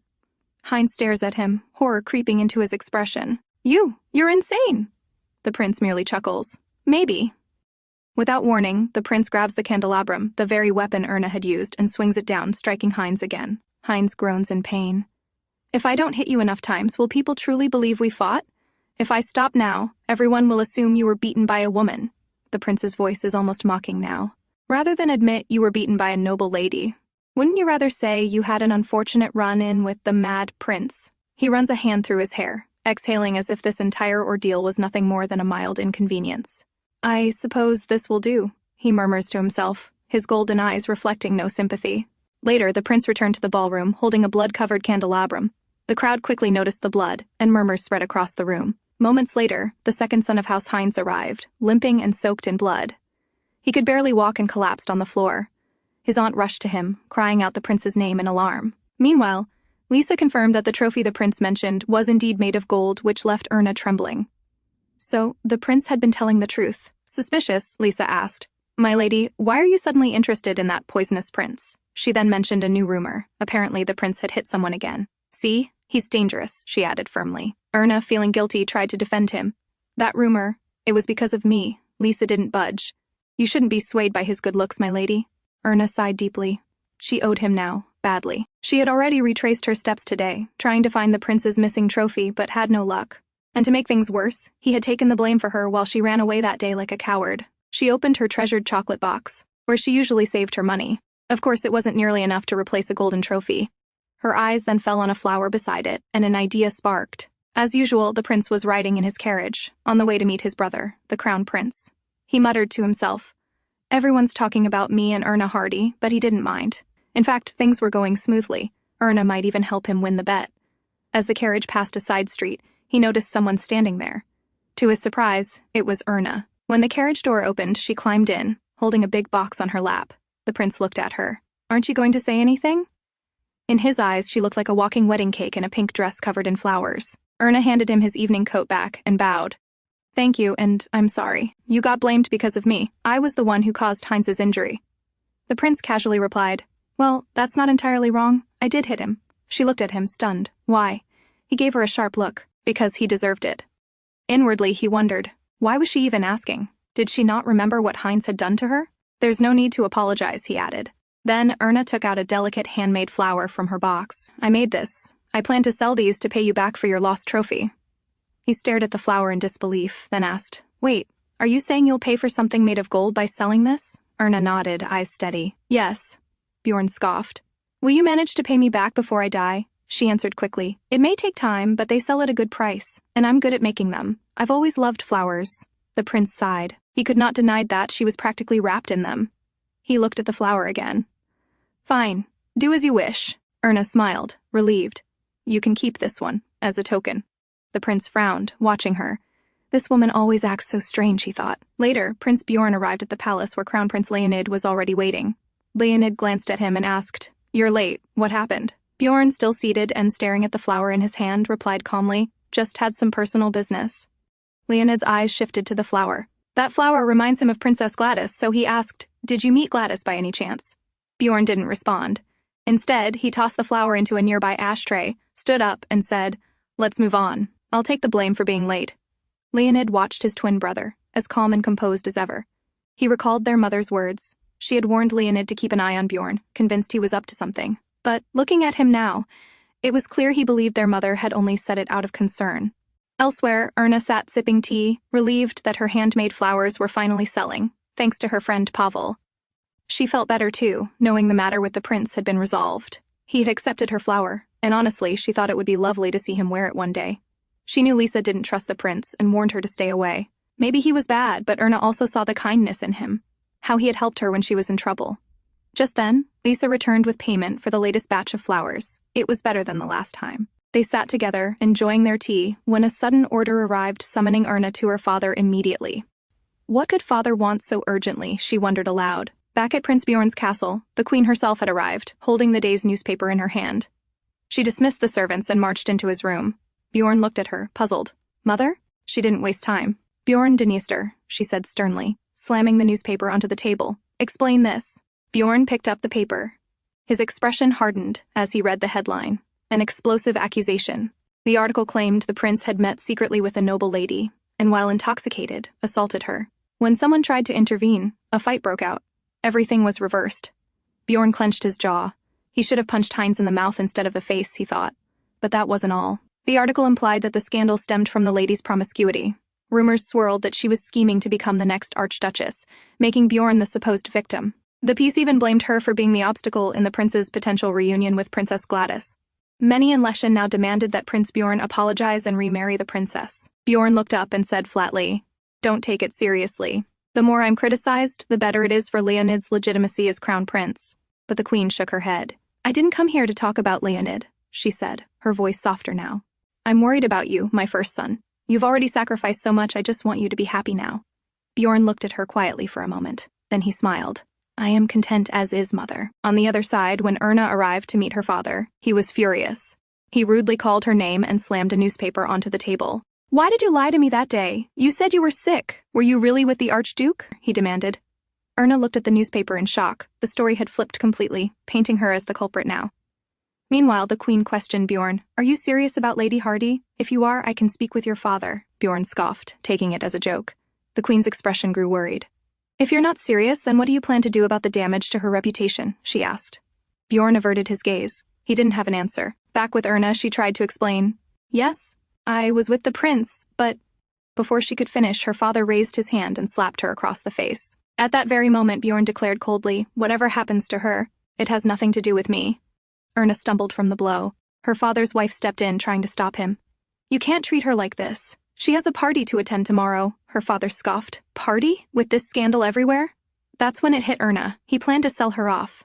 She had tried to ignore the whispers behind her back. She wanted to believe her father like any other, simply wanted his daughter to marry when the time was right. But how foolish she had been. "So, you're planning to sell me off in exchange for saving the house?" she asked, her voice low, head still down. The Hardy couple flinched for a moment, caught off guard, but quickly recovered. Her father spoke. "What were you expecting? Maybe I'm helping you find a good husband. Be obedient, or I'll sell off the house in Beaufort." "You promised me you'd save it," Erna shouted. He slapped her again, harder this time. She fell to the floor, stunned and silent. The truth was now clear. Elsewhere, Pavel was leaving a banquet. He smiled slightly. Count Lehmann's second daughter liked his painting, so he'd likely earn a good price. But then he heard whispers. Whispers about Erna. They were saying she might become Count Lehmann's wife. And alongside that, the rumors, ugly ones, spreading fast among nobles. Pavel clenched his teeth. His blood boiled. Erna, of all people. He had to help her, even if her father was already too far into his scheme. As he neared his home, he noticed someone sitting at his door. The person looked up. It was Erna Hardy. An hour earlier, Bjorn had been smoking on his balcony when he spotted her walking alone down the street. He checked the time. It's late. Too late for a noble lady to be out without a servant. Then again, with the scandal, the Hardy household was bound to be in chaos. She looked up, and their eyes met. Her face was pale, cheeks swollen. Before he could react, she turned and rushed away. Strange. She used to smile when she saw me, he thought. But then again, it didn't matter anymore. At Pavel's home, Erna sat holding a cup of tea. "I'm sorry to come this late. I must be bothering you." "You're not," Pavel said softly, sitting beside her. "Didn't I tell you? Come to me if you ever need help." He hesitated. "Do you want to return to Beaufort?" "I can't," Erna replied. "I made a deal with my father." "Let go of that house, Erna," Pavel said gently. "You can't stay with him anymore. But if I give up Beaufort, my grandmother and I will have nowhere else to go." Pavel sighed. "Then let me help. I'll rent a house for you. You can pay me back whenever you're ready. But right now we need to get you away from him, before it's too late." After that day, Erna Hardy disappeared without a trace. The Viscountess claimed she was ill, but everyone knew that was a lie. Bjorn's club friends sat with him. "Do you think she'll come back for the rowing competition?" one asked. "Otherwise, what'll happen to our bet?" They all agreed Erna was just laying low because of the scandal. Bjorn sat silently, eyes fixed on the door, his expression sharp, clearly waiting for someone. Perhaps the second son of House Heinz. His friends were sure Heinz wouldn't dare show up, but to their surprise, he did. Long time no see, Heinz," Bjorn said, walking in and taking a seat beside him. He even poured a drink for Heinz, acting friendly, but his tone was cold, his gaze wary. Bjorn stared at him, then began quietly reciting the exact lines that had appeared in the article Heinz had planted, word for word. He patted Heinz on the shoulder. "You've been telling that story around, haven't you? Were you planned on never seeing me again?" "That's disappointing." Heinz's hands trembled. What do you want?" Bjorn didn't respond. He simply stood up. Heinz relaxed slightly, thinking he was leaving. But in the next moment, Bjorn grabbed him and slammed him to the floor. Heinz let out a cry of pain. Holding a liquor bottle, Bjorn pressed it against Heinz's chest. "Weren't we rivals? Fighting over the same woman, as your story goes?" he said coldly. "Then I should treat you like one." He poured the liquor over Heinz's face as the room erupted in whispers. Bjorn didn't look back. His work was done. As he left the banquet and rode away in his carriage, he spotted Lisa, Erna's maid, walking alone. He narrowed his eyes. Was she alone? Or was Erna nearby? Elsewhere, Erna kept herself busy. She worked nonstop, making her flowers. Lisa was worried but could only help by delivering the flowers to the store. That day, after Lisa returned, Erna sat quietly on the bed. She had accepted Pavel's help and planned to return to Beaufort in 2 weeks. She felt shameless for it, but what choice did she have? Suddenly, Lisa burst through the door, trembling. "My lady, the Queen has summoned you."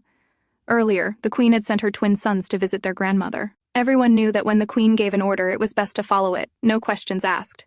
Bjorn recalled how much his grandmother adored her eldest grandson. When he divorced Gladys, she didn't speak to him for a full year. The second year, she let him visit, and only this past winter did she finally allow him to sit at her table. though she still hadn't spoken a word to him. Now that the rumors about him and Erna were spreading, he figured she'd go back to ignoring him again. Leonid, sitting in front of him in the carriage, glanced at his brother. He considered suggesting they tell their grandmother the truth, but he knew Bjorn would never allow it. Aside from the Gladys family, only 3 people knew the truth: Leonid, their father, and their mother. Leonid himself only found out because he refused the crown prince position. Bjorn had finally told him then. Bjorn had always been the stronger of the two. Leonid could never have done what his brother had. Bjorn was harsh, yet responsible, distant, yet strangely considerate, a contradiction that was hard to understand. As their carriage passed another royal carriage headed for the castle, Leonid asked, "Who could that be?" Bjorn flinched. It was Erna Hardy. Erna had arrived at the queen's castle, unable to ignore her summons. The queen sat adorned in royal jewels, undeniably the mother of Bjorn and Leonid. She greeted Erna and offered tea. Erna looked nervous but accepted and sat across from her. The queen studied her. This girl looked nothing like the one she saw at the party, dressed plainly, hardly any makeup. Yet, she held herself with quiet dignity. Definitely raised by the Varden family, the queen thought. Despite their fall, they never lost their elegance. Then, without a preamble, she asked, "What is your relationship with Bjorn?" Erna froze. The question was blunt. The queen added, "You mustn't lie." Erna was shocked, but not afraid. She told the truth. Everything. The queen blinked in surprise. "He let you owe him money." "For artificial flowers?" She laughed. "That's so out of character for my son." Erna looked at the queen, who just moments ago seemed so cold, and now she felt like a mother. After that, the queen didn't mention Bjorn again.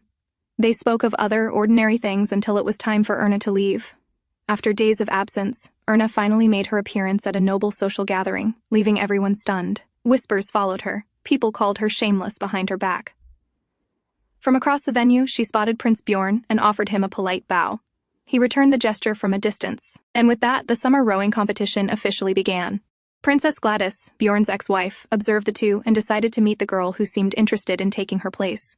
Approaching Erna, she spoke first. Erna was startled, first the queen, now the ex-wife, but she kept her composure and bowed with grace. Whatever the reason, she had to remain elegant. From the sidelines, Bjorn watched the scene unfold, almost amused, like watching a play. Gladys noticed his gaze, and pitied the girl now standing before her. With a gentle smile, Gladys said, "You're not part of any club, are you? Why don't you join mine? We're attending the theater soon." Erna looked hesitant but replied with a calm voice, "I'm sorry, Your Highness. I won't be able to attend." Gasps and murmurs spread immediately. No one dared decline the princess's invitation. Still, Erna bowed respectfully again. She didn't mean to cause a scene, but now all eyes were on her. Did I say something wrong? She wondered. In truth, she planned to leave the city in a week and wouldn't be there for the play in 10 days. She thought to explain, but before she could, someone came up behind her. Gladys flinched. Erna turned around, and there he was, Prince Bjorn, smiling. He casually wrapped his arm around her shoulder. "Are you finished talking to Miss Hardy?" he asked Gladys. Her face went pale. "Yes," she replied stiffly. "Then I'll take her with me," Bjorn said, guiding Erna away by the hand. "I just wanted to explain," Erna began, but Bjorn cut her off.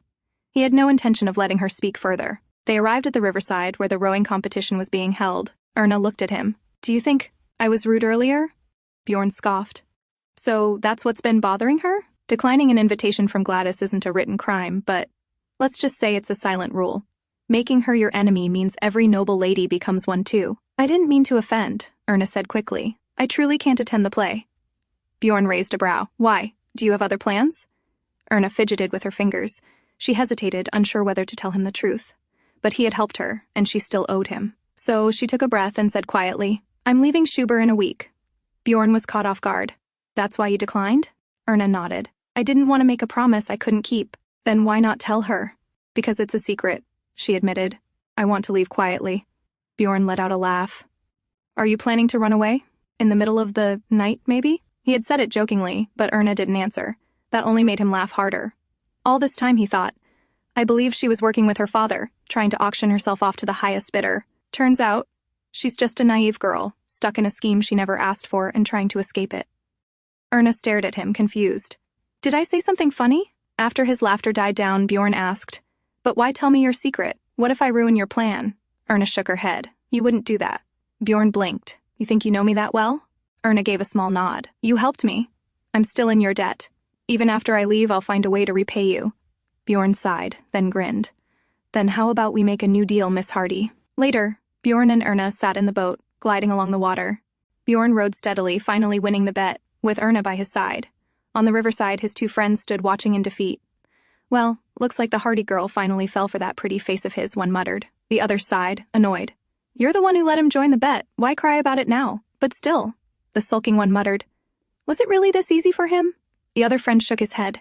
It's just strange. Bjorn's always been serious about money. He never cared for these kinds of bets. And people may call him a womanizer, but we know the truth. He's never chased women. Right? The sulking friend nodded. He never showed interest. Women would throw themselves at him, and he never pushed them away, but he never pursued them either. That's why it was so hard to believe when he divorced Gladys, over an affair, no less. Now, seeing Bjorn with this new girl made them pause. You think he's serious about her? The other friend stiffened, but then both laughed out loud. No way, one said, shaking his head, unless the prince has lost his mind. Out on the river, Bjorn rowed silently while Erna sat across from him. She knew being seen with him would only fuel the rumors further. But when he offered his hand with a new deal, forgetting her debt in exchange for a night on the river, how could she say no? She had taken his hand and accepted the deal. Noticing his gaze on her, she started rambling, trying to be polite. Your rowing is really impressive. Very powerful strokes, Your Highness. Bjorn gave a dry smile. I hate rowing.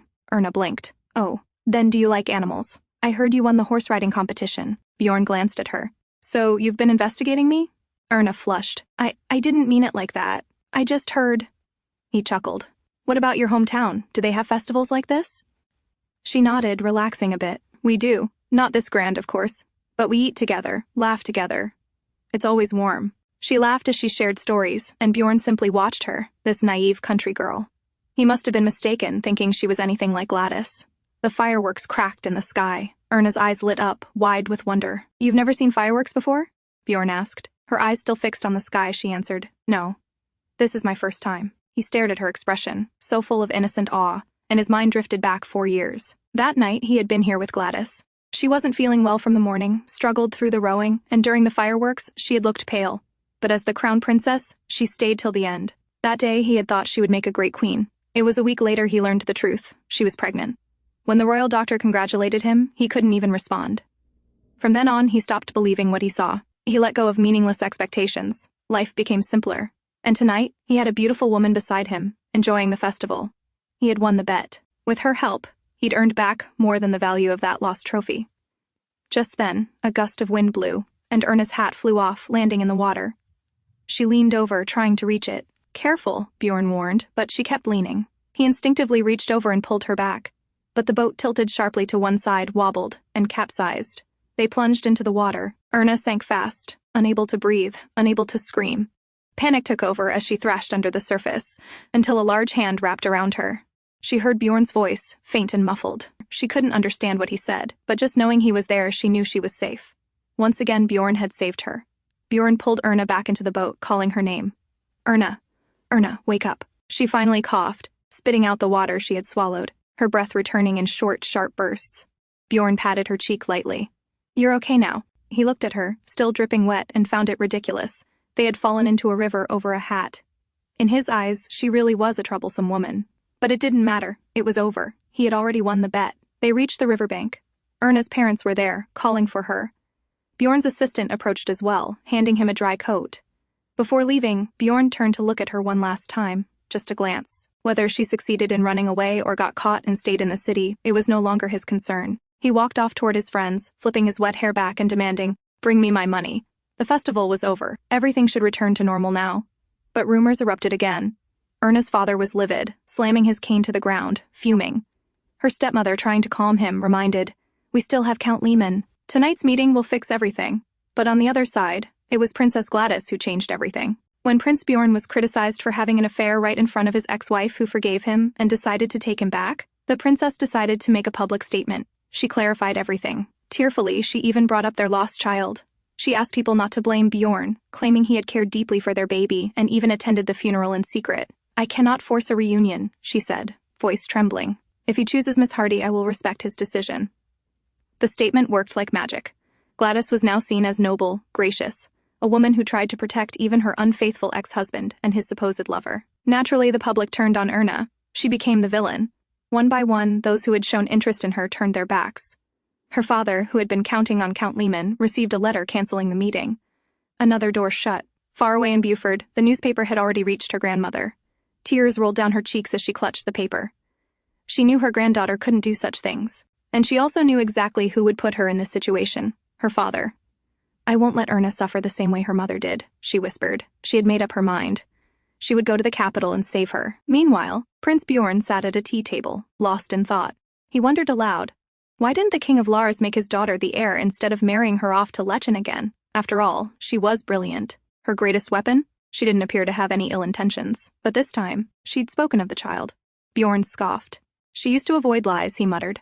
"But now, seems like she's finally learned how to tell one." Late at night, Erna heard the door creak open. She turned, wondering who it could be at such an hour. The answer came fast, her father, storming in, his face twisted in fury. The scandal had erupted again, ruining all of his plans. Far away, Pavel was busy with another portrait commission. He checked the sky. It looked bad. Rain clouds had gathered thick, and the weather was turning. He had promised Erna he'd meet her at 7 in front of the clock tower. He planned to leave as soon as he finished work, but the storm suggested that wouldn't be easy. Meanwhile, at the club, Prince Bjorn sat with his friends playing cards, the usual scene. One friend asked casually, "Have you seen Miss Hardy since that night?" Bjorn didn't answer. He hadn't even heard the question. His friends felt a twinge of guilt now.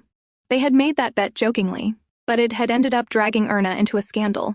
Still, they knew the truth. Bjorn wouldn't bother about her now. He had abandoned Princess Gladys. Why would he care about Erna Hardy? "Unless Gladys and Bjorn reunite, the public will keep blaming her," one murmured. But that's never going to happen. They wondered aloud why people were so obsessed with the image of Bjorn and Gladys as a couple. As the night deepened, the storm worsened. Rain poured heavily. Bjorn looked out the window, watching it lash against the glass. Could that Hardy girl really run away in this kind of weather? At that same moment, Erna stood beneath the clock tower, soaked in rain. Her face was swollen from her father's slaps. Back on Pavel's side, his train was stopped by a landslide caused by the rain. When he asked how long the delay would be, the station master gave no clear answer. Pavel grew restless. Erna was waiting. He asked for any means of transport, a carriage, a horse, anything. Bjorn left the club, but instead of returning to the castle, he ordered a detour to the station. He sat in silence in the carriage. It had been a week since he last saw her. Her eyes that day, like a lost child. She hadn't asked him for help, but still, he felt guilty, as though he'd refused to help a child in need. That feeling irritated him. When the carriage reached the clock tower, he glanced out. No one. He was about to tell the driver to move on, until he spotted someone. A lone figure stood across the square, cloaked in a raincoat, still waiting, silent, unmoving. His eyes widened. She's still here? She had arrived early, but Pavel hadn't shown up. She'd even gone to his house and knocked, but no one answered. Still, she chose to wait, until midnight, if needed. After all, she could always go to Beaufort alone. But, for now, she waited. Erna had waited long past their promised time. The wind had grown stronger, her knees wobbled. She fell to the ground, tears mixing with the rain as she tried to steady her breath. Then, the rain above her stopped. She looked up slowly. Prince Bjorn stood there, holding an umbrella. Their eyes met. He knelt beside her, covering her with the umbrella. She quickly turned her face away. She didn't want him to see her like this. Bjorn gently touched her chin and turned her face toward him. He saw the bruises. His eyes hardened. "Whoever you were waiting for, it looks like they abandoned you." Later, Erna found herself inside Bjorn's carriage. He sat across from her, silent, analyzing her pale face. His jaw clenched. He knew exactly who had caused those bruises. Because of that scandal, she was suffering like this. She hadn't just wanted to escape marriage. She was running from something much worse. Now that he thought about it, she had disappeared the first time rumors broke, too. Probably to wait for the bruises to heal. He thought their deal was fair. Now he realized he owed her a debt instead, and clearly she had been waiting for someone. Bjorn smirked, piecing it together. Pavel, that was his name, right? He chuckled quietly. Gladys had a lover who was a poet. Seems all doe-eyed girls fall for artists. As if summoned by thought, a man on horseback came into view, riding toward the clock tower. Bjorn recognized him. So, he was wrong after all. Erna Hardy wasn't abandoned. He glanced at her. She seemed to be dozing off, worn out. Then she stirred, eyes half open, and looked toward the window. Before she could see outside, Bjorn swiftly pulled the curtain shut, blocking the view, blocking the man. At the Hardy house, Erna's grandmother arrived unannounced, her expression sharp with determination. She demanded, "Return my granddaughter to me." Erna's father barely glanced up. "She left this house. Isn't she already back in Beaufort?" His dismissive tone made her furious. "You can keep that house if you want, but give me back my granddaughter," she snapped. Only then did her father's face shift. "What do you mean? Isn't she in Beaufort?" Her grandmother's face paled. "You don't even know where your own daughter is?" she said, voice shaking with disbelief. Without waiting for a response, she turned and slammed the door behind her. Meanwhile, Bjorn brought Erna to his townhouse. She was soaked, dripping from head to toe. He looked at her, worried. "You'll catch a cold. Change out of those wet clothes," he said. Erna blushed, hugging herself tightly. I can do it myself. Bjorn gave a nod and stepped out of the room, but outside the door he muttered to himself, 5 minutes. If she's not done by then, I'm going in. When he opened the door 5 minutes later, she was already asleep. She had changed into fresh clothes and even tied the ribbon on her dress like a proper noblewoman. Bjorn sighed and gently carried her to the bed so she could rest. The next day, Erna woke and greeted the prince. Thank you. Again, she said quietly. It still feels like a dream to her that he came back for her. She lowered her eyes.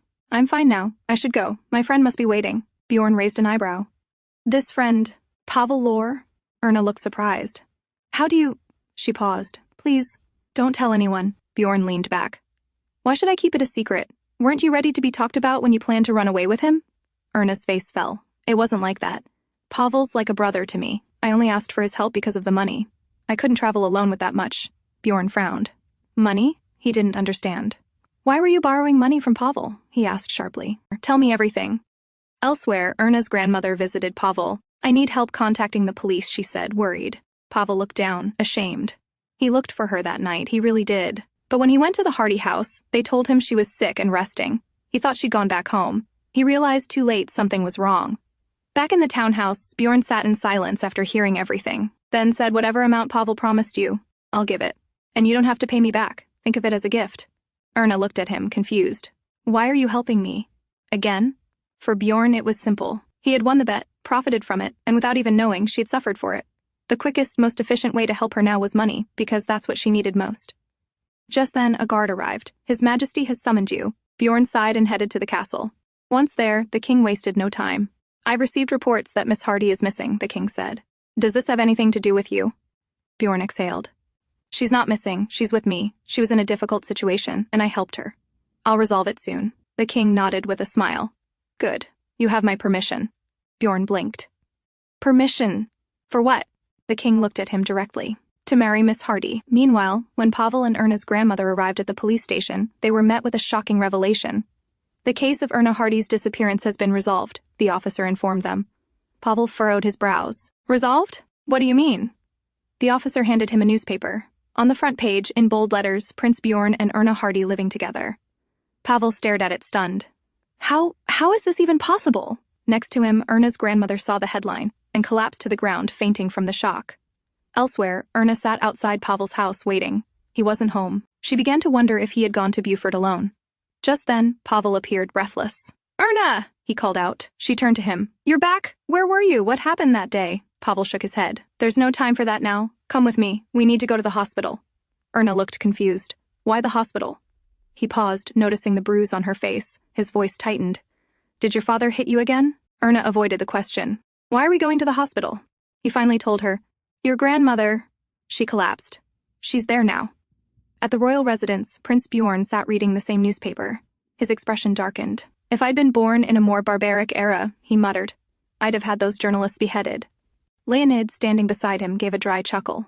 Journalists do need some discipline. Then, more seriously, he said, I heard father gave you permission to marry Miss Hardy. So, are you going to marry her? Bjorn scoffed. Have you gone mad too? Earlier that day, when Bjorn had returned to his townhouse from his meeting with the king, Erna was already gone. She had left behind only a letter. In it, she thanked him for everything, for his help, and for the offer he made. But she declined, and she said goodbye. Bjorn didn't go after her. He thought there was no need. He could send her the money through a messenger, and once she returned to her village, the rumors would fade on their own. As he mulled over those thoughts, Mrs. Fitz entered in a hurry. Miss Erna Hardy is in the hospital, she said. Her grandmother collapsed. Both brothers froze in shock. At the hospital, Erna sat by her grandmother's side. She had tried to cover her bruises with makeup, hoping to hide what had happened. Her grandmother stared at her. You've changed, she said quietly.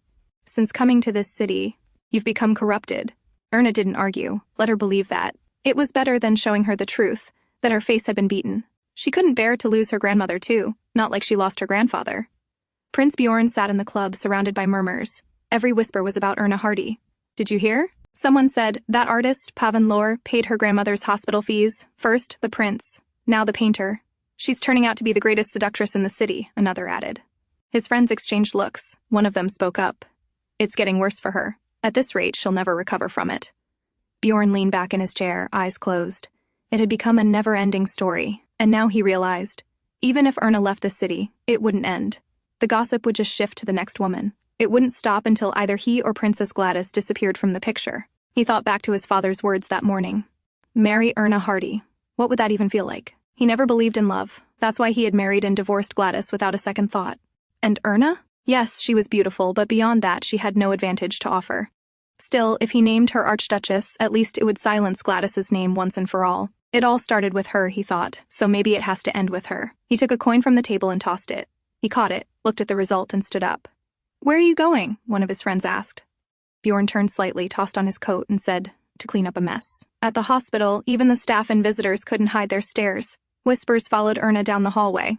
"She's the one," someone said. "The prince actually likes that kind of girl," another muttered. Just then, the very subject of their gossip stepped into view, Prince Björn. His sudden entrance silenced the murmurs in an instant. He paused at the doorway, eyes scanning the corridor. A flower pot caught his attention. Without hesitation, he stepped over and plucked a single pinkish-red rose. Inside the room, Erna's grandmother sighed deeply. "Because of this scandal rumor with the prince, no one will marry you now." Erna replied gently, "It's all right, grandmother. I don't plan to be married anyway, and there's nothing between me and the prince." The door opened. Bjorn stood there, hair slightly ruffled, coat resting over shoulders, a rose in hand. Erna's eyes widened. "Your Highness?" Before she could say more, he stepped forward and knelt on one knee. First, he said calmly, "I apologize for being late." Earlier that day, when the coin had landed, he made a choice. Heads, he would marry her. Tails, he would hand her the money from the bet and send her off. And now here he was, kneeling before a woman who, in truth, held no gain for him. But maybe, just maybe, he could try to live a life that was quiet, beautiful, and harmless.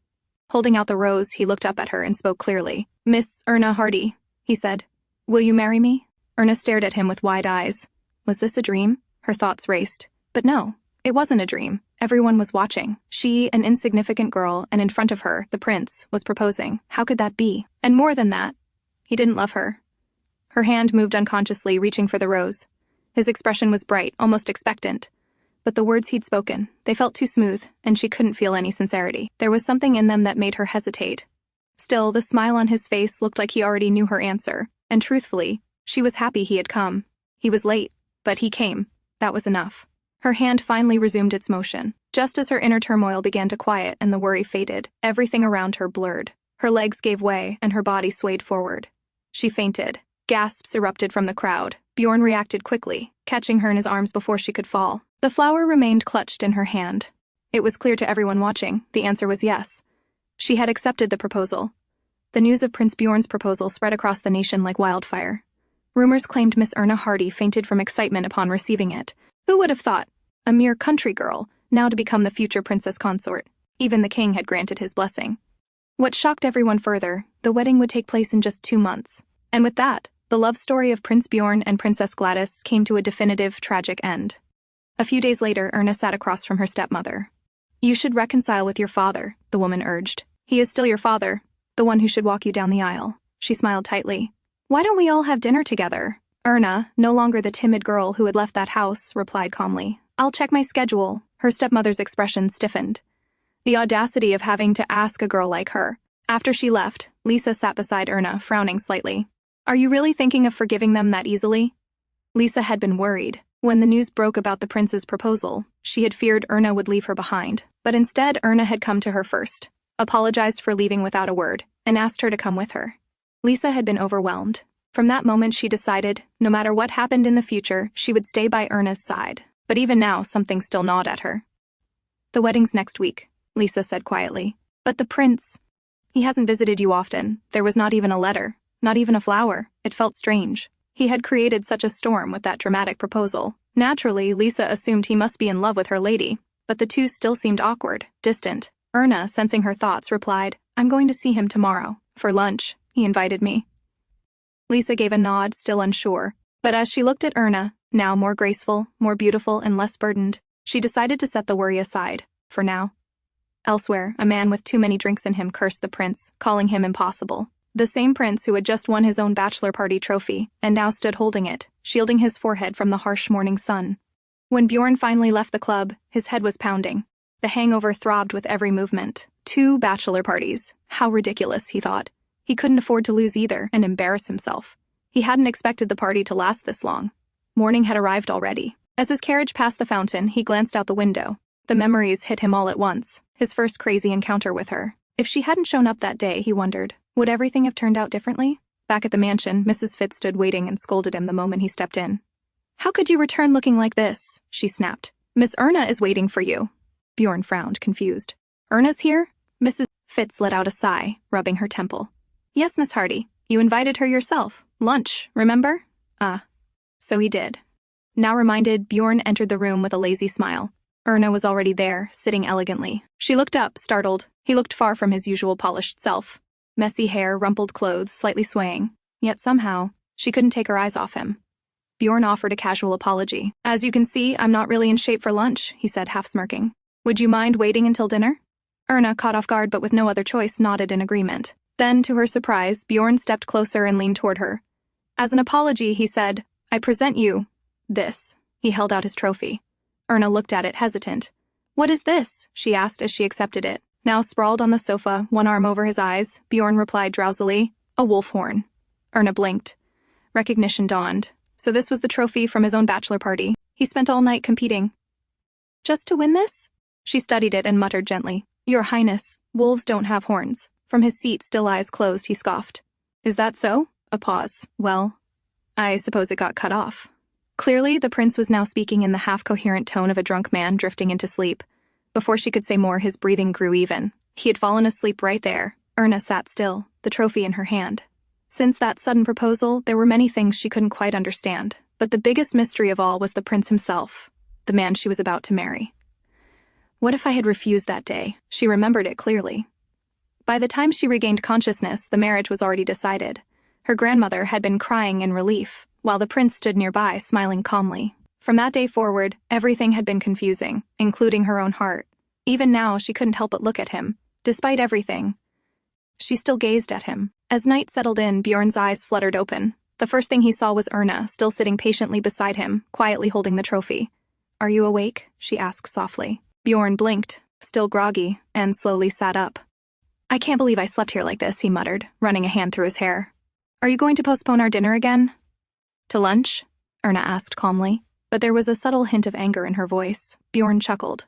"No, it won't happen again," he said. "Just give me a few minutes to freshen up." As promised, after composing himself, the prince accompanied his bride-to-be to their long-awaited dinner. At the table, Bjorn merely sipped his tea, while Erna glanced at him, puzzled. "Aren't you going to eat?" "I'm not hungry," he replied casually. "But if you have something to say, go ahead. We can talk now."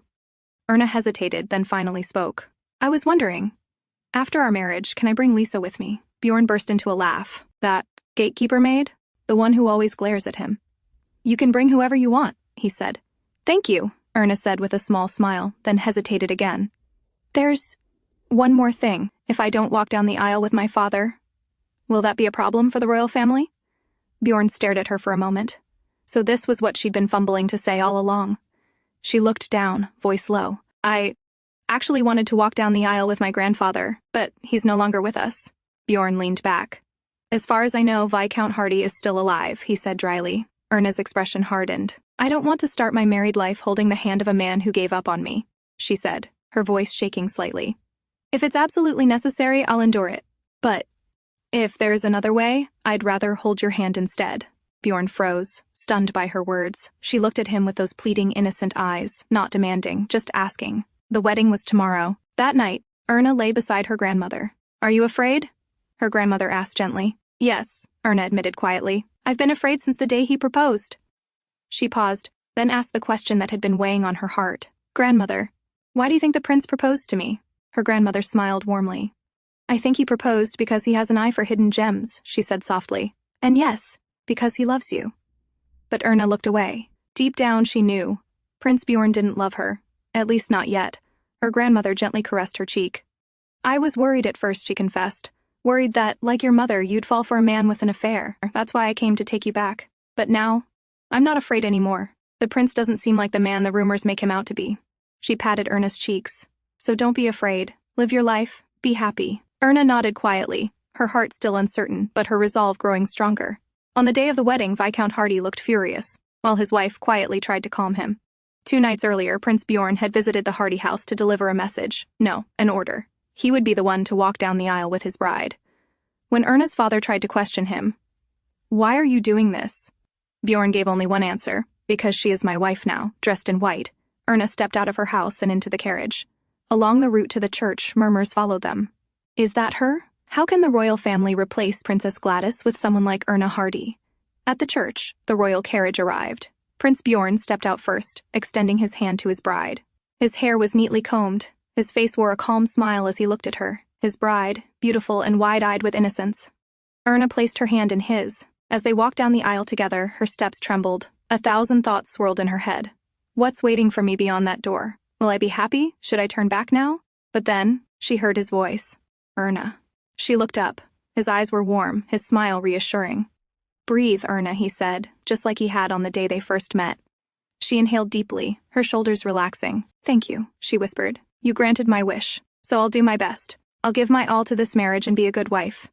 Hand in hand, they reached the altar.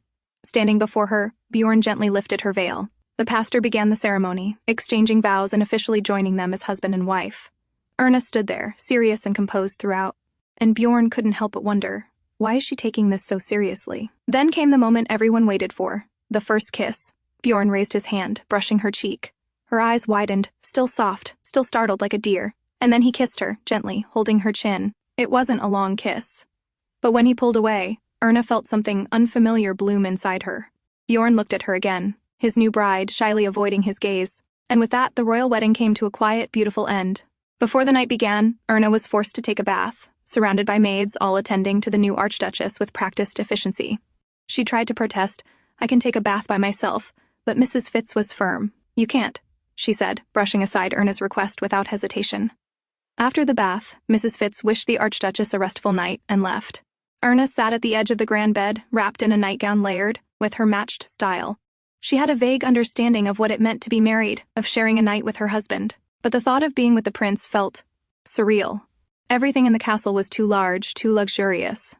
And thanks to Bjorn, she now owned her countryside home again. And even the Hardy estate had been saved from bankruptcy. She felt shameless. After all, she had come into this marriage with nothing. No wonder the people of Lechen hated her. She could feel their judgment on the way from the chapel. She had asked the prince about it earlier. Your Highness, it doesn't seem like they are cheering, she murmured. Bjorn had just laughed, brushing it off as if it didn't matter. If you stop paying attention, they all start to sound the same. He looked striking under the sunlight then, and for a brief moment, Erna forgot the role she was supposed to play. She found herself staring dreamily at his soft golden hair, too shy to meet his eyes. Now, in the bedroom, she let out a yawn. The prince was late. The reception had ended long ago, so he was probably still with his friends. She recalled Mrs. Fitz's stern warning. You mustn't fall asleep like this on your wedding night. But as sleep tugged at her eyes, Erna silently apologized. Sorry, Mrs. Fitz. Just a little nap. Still lying at the very edge of the big bed, she slowly drifted off. Late at night, Bjorn descended the steps toward his bedroom. When he opened the door, he found his wife, Erna, lying at the edge of the bed, slipping silently into sleep. He stepped closer, leaned down, and softly called her name. Erna. She didn't stir. Gently, he swept aside the hair covering her face. At his touch, she gasped, her eyes fluttering open. For a moment, she tensed, as if about to scream, but then recognition softened her expression. It was him, her husband. This was his room now, their room. She slowly calmed. Bjorn smiled, stroking her cheek once more. Hello, my good wife. Erna hesitated before murmuring, Hello, your highness. She hurriedly sat up, flustered. Forgive me for falling asleep like this. Bjorn waved it off. No need. Stay in bed. His gaze lingered on her nightgown. Delicate lace and frills, undoubtedly her choice. Even Mrs. Fitz couldn't override her taste in such matters. It's pretty, he remarked. Erna's fingers fidgeted with the fabric. Thank you, your highness, she whispered. Bjorn chuckled, then reached for the ribbon in her hair, tugging it loose. Dark strands tumbled free. Call me by my name, he said. Your highness's feels a little awkward in here. Before she could reply, his fingers found the ribbon at her collar. She gasped, clutching it tightly. Try saying it, he coaxed, his voice low. My name, Erna. Hurry, you must do your best. At his words, her grip slackened. The ribbon slipped free, but she squeezed her eyes shut, hands flying up to shield herself. Bjorn caught her wrists, his tone teasing but edged with something sharper. You promised to be a good wife. Was that a lie? Her eyes flew open. No, I would never deceive you. Her voice trembled, her body shaking beneath his touch. Bjorn smiled. That's a relief then, he said, his voice low, because I hate being deceived. Without hesitation, he reached for the outer layer of her nightgown, loosening it with practiced fingers before tossing it aside. Erna stiffened. Your highness, my name, Erna, he corrected, fingers already working on the next knot. He disliked the cumbersome layers, too many ties, too much fabric. But there was a certain pleasure in undoing them, like unwrapping a carefully wrapped gift. "Bjorn," she finally whispered, cheeks burning as she averted her gaze. I can do it myself." "Rest," he murmured. "You're tired, let me take care of you." For him, the act of peeling away each layer was its own reward. "You look beautiful," he murmured. Erna's cheeks flushed crimson, the first time he had ever said it so plainly. Before she could respond, he closed the distance between them, capturing her lips in a slow, deliberate kiss. Her eyes flew open, her body stiff beneath his touch. He didn't mind her surprise, only deepened the kiss, nipping lightly at her bottom lip as his hands trailed lower. She tensed, her small hand pressing against his chest, not pushing him away but hesitating. A silent plea. "Bjorn." Her voice was barely a whisper. Tears welled in her eyes as she covered her face with her hands. "I'm sorry," she choked out. The apology struck him like a blade. Memories of Princess Gladys flooded back, her trembling, her endless sorries on their first night. Was this some cruel joke? Had fate bound him to another woman like her? But then Erna spoke again, her voice fragile but firm. "I'm sorry, Bjorn. I'm just a little scared. It's unfamiliar. Strange. But I'll keep my promise. I didn't mean to deceive you. I won't." Bjorn sighed, pushing his hair back in frustration. That damn promise. He wasn't some loan shark, so why did she always act like she owed him a debt?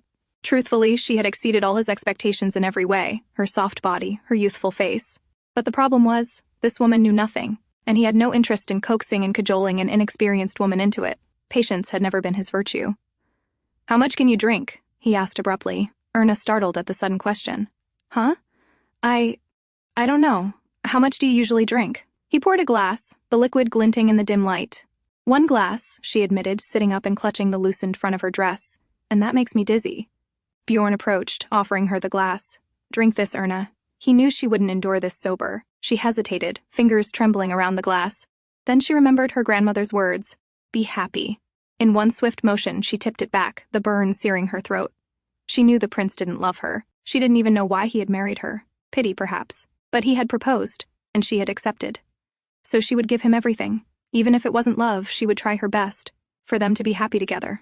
For a long, long time. Bjorn watched as Erna attempted to gulp down the entire glass, her movements already sluggish from the alcohol. Before she could finish, he snatched it from her hand and drained the rest himself. She blinked up at him, dazed, as he set the empty glass aside. Thank you," she murmured, mistaking his action for consideration. Bjorn said nothing, only smirked. Then, without warning, he seized her chin and crushed his lips against hers, forcing the last traces of liquor into her mouth. The kiss was fierce, demanding, his teeth grazing her bottom lip as he pushed her down onto the bed. Clothes slipped from their shoulders, fabric pooling around them. Erna lay stiff beneath him, eyes screwed shut. He broke the kiss just enough to growl, "Erna, open your eyes." She obeyed slowly, lashes fluttering. Do I have to?" "Yes," he said, thumb tracing her burning cheek. "If you keep them closed, it's as if you're thinking of someone else." Her blush deepened. "That's not— How could you say something so—" He didn't let her finish. His mouth claimed hers again, swallowing her protests. The only sounds left were their ragged breaths and the slick heat of shared moans between kisses. As the heat in the room intensified, Bjorn shrugged off his gown. Erna flinched at the sight, her breath catching as she stared wide-eyed. I don't think this will work," she whispered nervously, her gaze flickering downward before darting away.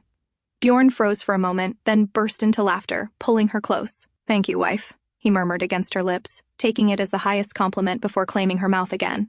The temperature between them rose further, the air thick with tension. When he finally broke the kiss, his hand cradled the back of her head, their faces still inches apart. "It's all right, Erna," he whispered, voice rough. "It will be okay." When he had first entered the room tonight, he'd told himself this was merely duty, a husband's obligation. He'd even prided himself on his generosity, indulging his shy bride who'd stolen glances at him all day. But now he was the one going crazy. Her tearful moans, the petal-like marks blooming across her skin, the way she clenched around him, it was all intoxicating, maddening. "Are you okay, Erna?" he managed to ask, his control fraying. She gave a weak nod. Is it over now?" Bjorn kissed her deeply in response, their foreheads touching as he murmured, "Yes." Then he began trailing nibbling kisses down her cheeks, her neck lower, while Erna lay boneless beneath him, only realizing much later that his answer had been a lie. A very big lie. The next morning, a knock startled Erna awake. "Your Highness, it's me, Mrs. Fitz." Erna's eyes fluttered open as she gasped, pain shooting through her body when she sat up. Memories of last night's relentless activities flooded back. When Mrs. Fitz announced she was entering, Erna trembled, attempting to stand, but her sore muscles betrayed her. "Your Highness, are you okay?" came the concerned voice again when no answer followed. I'm okay, Erna hurriedly replied, pulling the covers higher. Trembling voice only deepened Mrs. Fitz's worry, and she again announced her arrival. The door opened before Erna could protest. Maids filed in as Erna scrambled to the bathroom, dragging a sheet with her that now hung awkwardly in the doorway. Mrs. Fitz surveyed the scene. Tangled sheets, torn nightgown pieces scattered about, the half-empty alcohol bottle, and used glasses. Understanding dawned. She dismissed the maids immediately. Approaching the bathroom door, she spoke gently. I've sent them away. Are you unwell? Thank you. Just tired, Erna's muffled voice replied. She recalled seeing the prince earlier that morning. He'd looked composed, as always, bathed, dressed, and out the door without a word. Not a single mention of the Archduchess. As if he'd forgotten yesterday's wedding entirely, and the wife he now had. It was as if nothing had changed from the day before. But Mrs. Fitz had seen enough to know that last night had changed everything, for Erna, at least. With a sigh, Mrs. Fitz said, I'll tidy up. Ring when you're ready, Your Highness hesitating. She added, Might I have that sheet?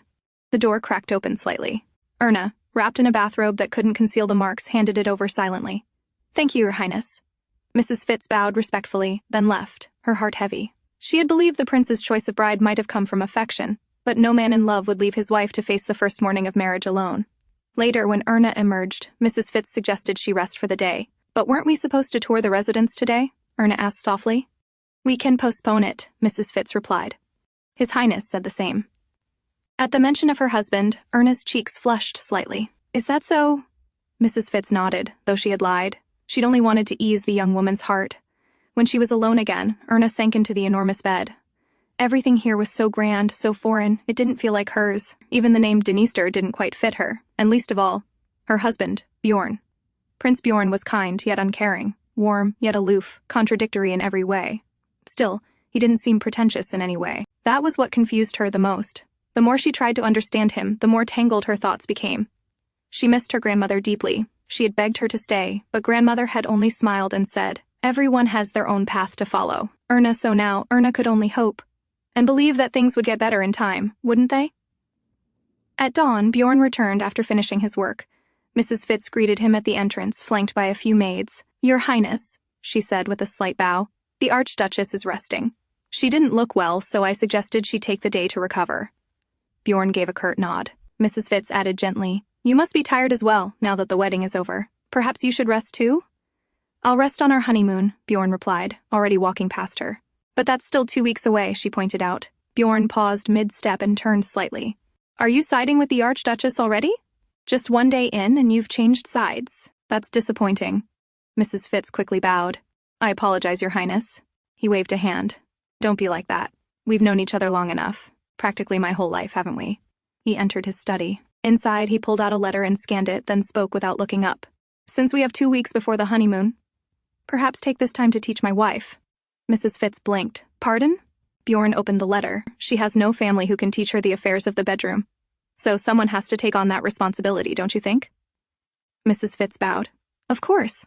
I will contact the palace to find a suitable person. She hesitated, then finally asked, Your Highness, may I ask, why did you choose the Archduchess as your wife? She knew she was stepping over a line, but after raising him all these years, she still can't read him at all. Bjorn leaned back in his chair and said casually, She's pretty. Mrs. Fitz blinked again. That was it? Bjorn smirked. You don't agree? She's quite pretty, isn't she?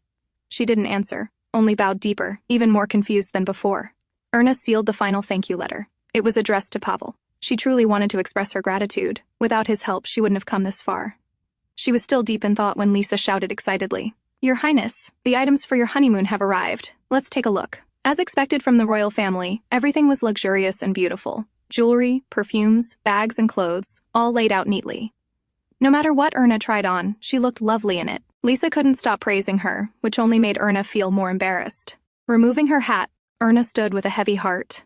Knowing all of this came from the prince made her feel burdened. After saving her home, protecting her father from debt, she felt like she was constantly receiving more than she deserved.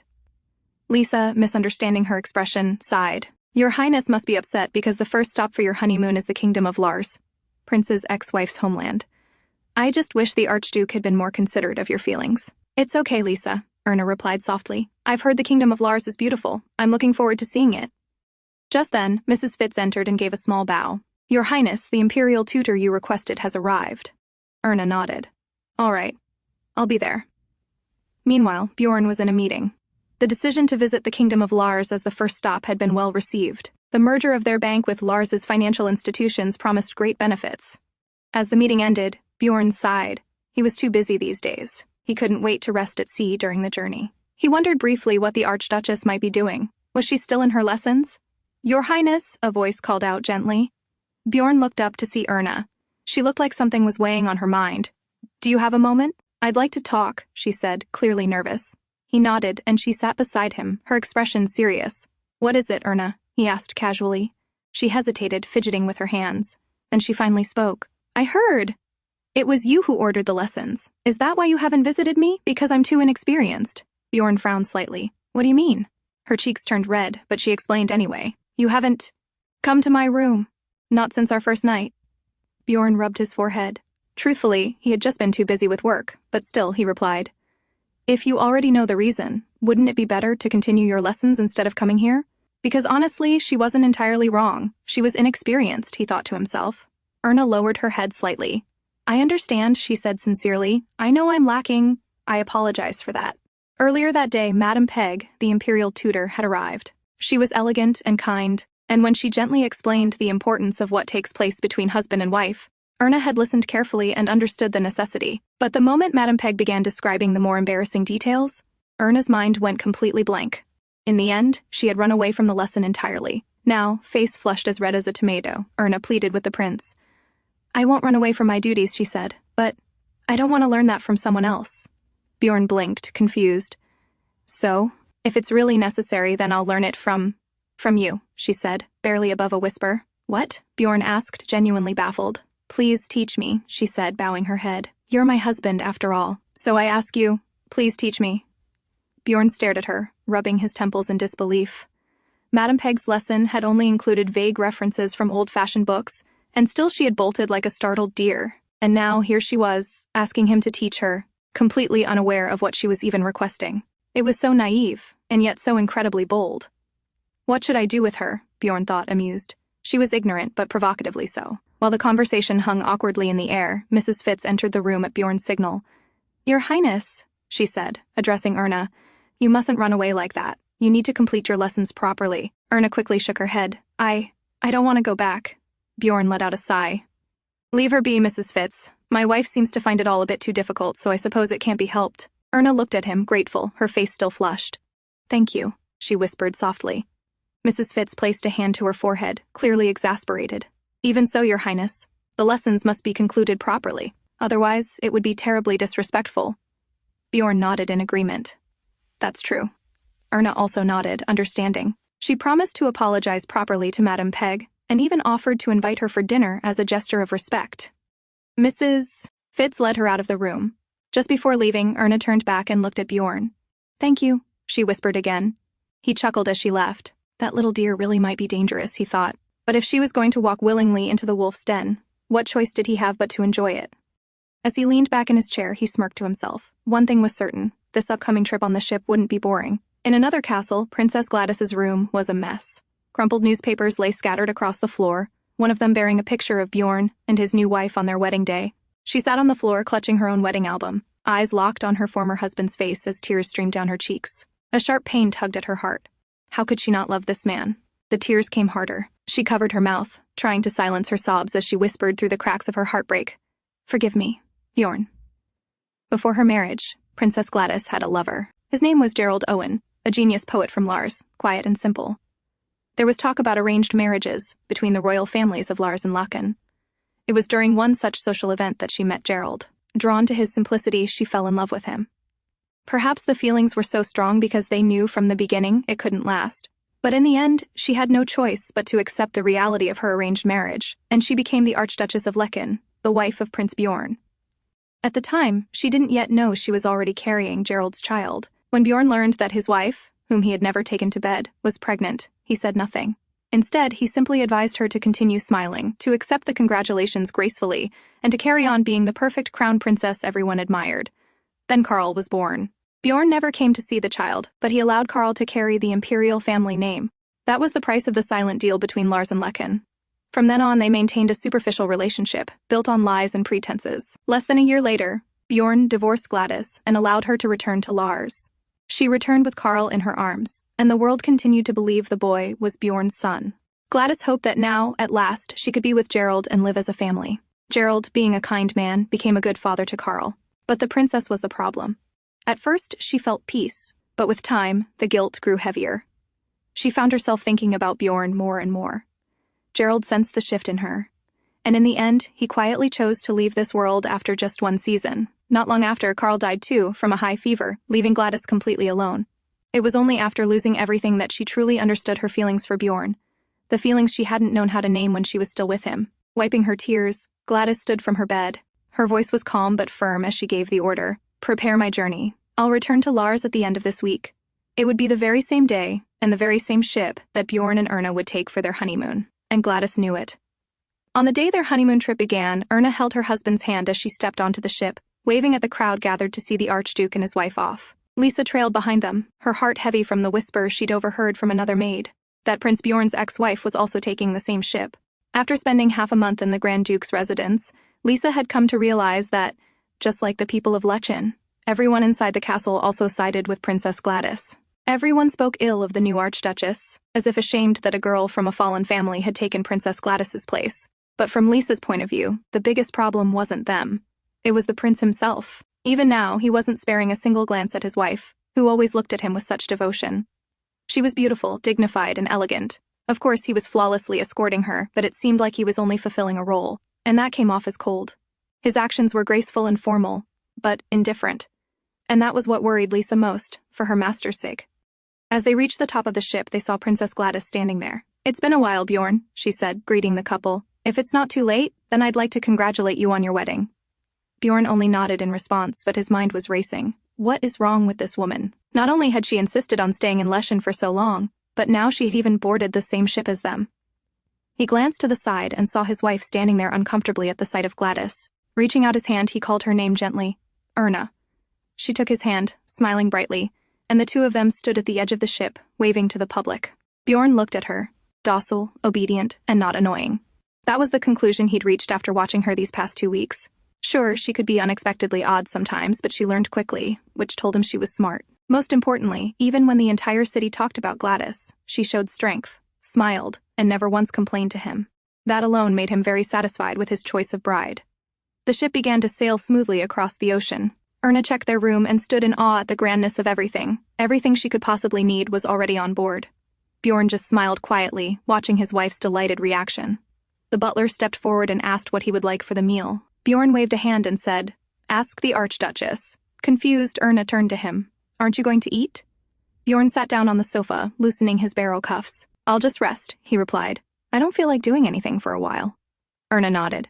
She knew he had been busy until late last night. She didn't want to bother him. She also knew she couldn't act like a child, clinging to him and begging for attention. But her heart yearned for just a little more. She hesitated, then asked softly, "Would you like to have tea with me?" Björn didn't move. "I'll have dinner with you," he said flatly. "Do whatever you want until then." A little disappointed, Erna still nodded. She decided to explore the ship with Lisa. The two of them had tea together, visited the restaurants, and wandered around the decks. It had been a pleasant day. But when dinner time came and she sat down at the table, the seat across from her was still empty. "It's okay," she whispered to herself. "I can eat alone." She reminded herself that she had enjoyed her day with Lisa. She shouldn't feel down. But the truth was, ever since they got married, she'd always eaten alone. At first, she told herself he was just busy. But now, even during their honeymoon, it was the same. She recalled Princess Gladys's voice, calling him by his name when they boarded the ship. Björn had asked her to do the same once, on their first night. It made sense now. They were once married, after all.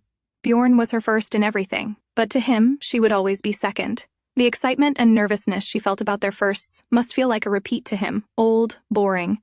She remembered the maids at the mansion betting on how long the prince's wife would last. No matter how hard she tried to ignore it, the hurtful words found their way to her ears. She clenched her fists. She had promised herself she would be a good wife. She wouldn't let those words get to her. But the truth was, she didn't know.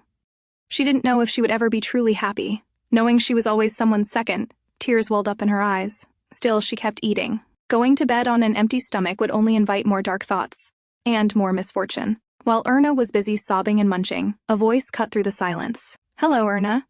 She looked up, startled. It was Björn. He had just woken up and come to find her. Her face turned red with embarrassment. He'd seen her desperate munching. Bjorn chuckled. If you're that embarrassed, I'll pretend I didn't see anything. But I must say, you put on quite a scene. Erna looked down, mumbling, It wouldn't have happened if you came on time. Then why didn't you wake me up? Bjorn asked casually. Erna blinked. Am I allowed to do that? Bjorn laughed. I doubt anyone would punish my wife for disturbing my sleep. Then, glancing around, he asked, Is this your first time on a ship? It's actually my second, Erna replied innocently. We rowed together the night of the rowing competition, remember? Bjorn burst out laughing.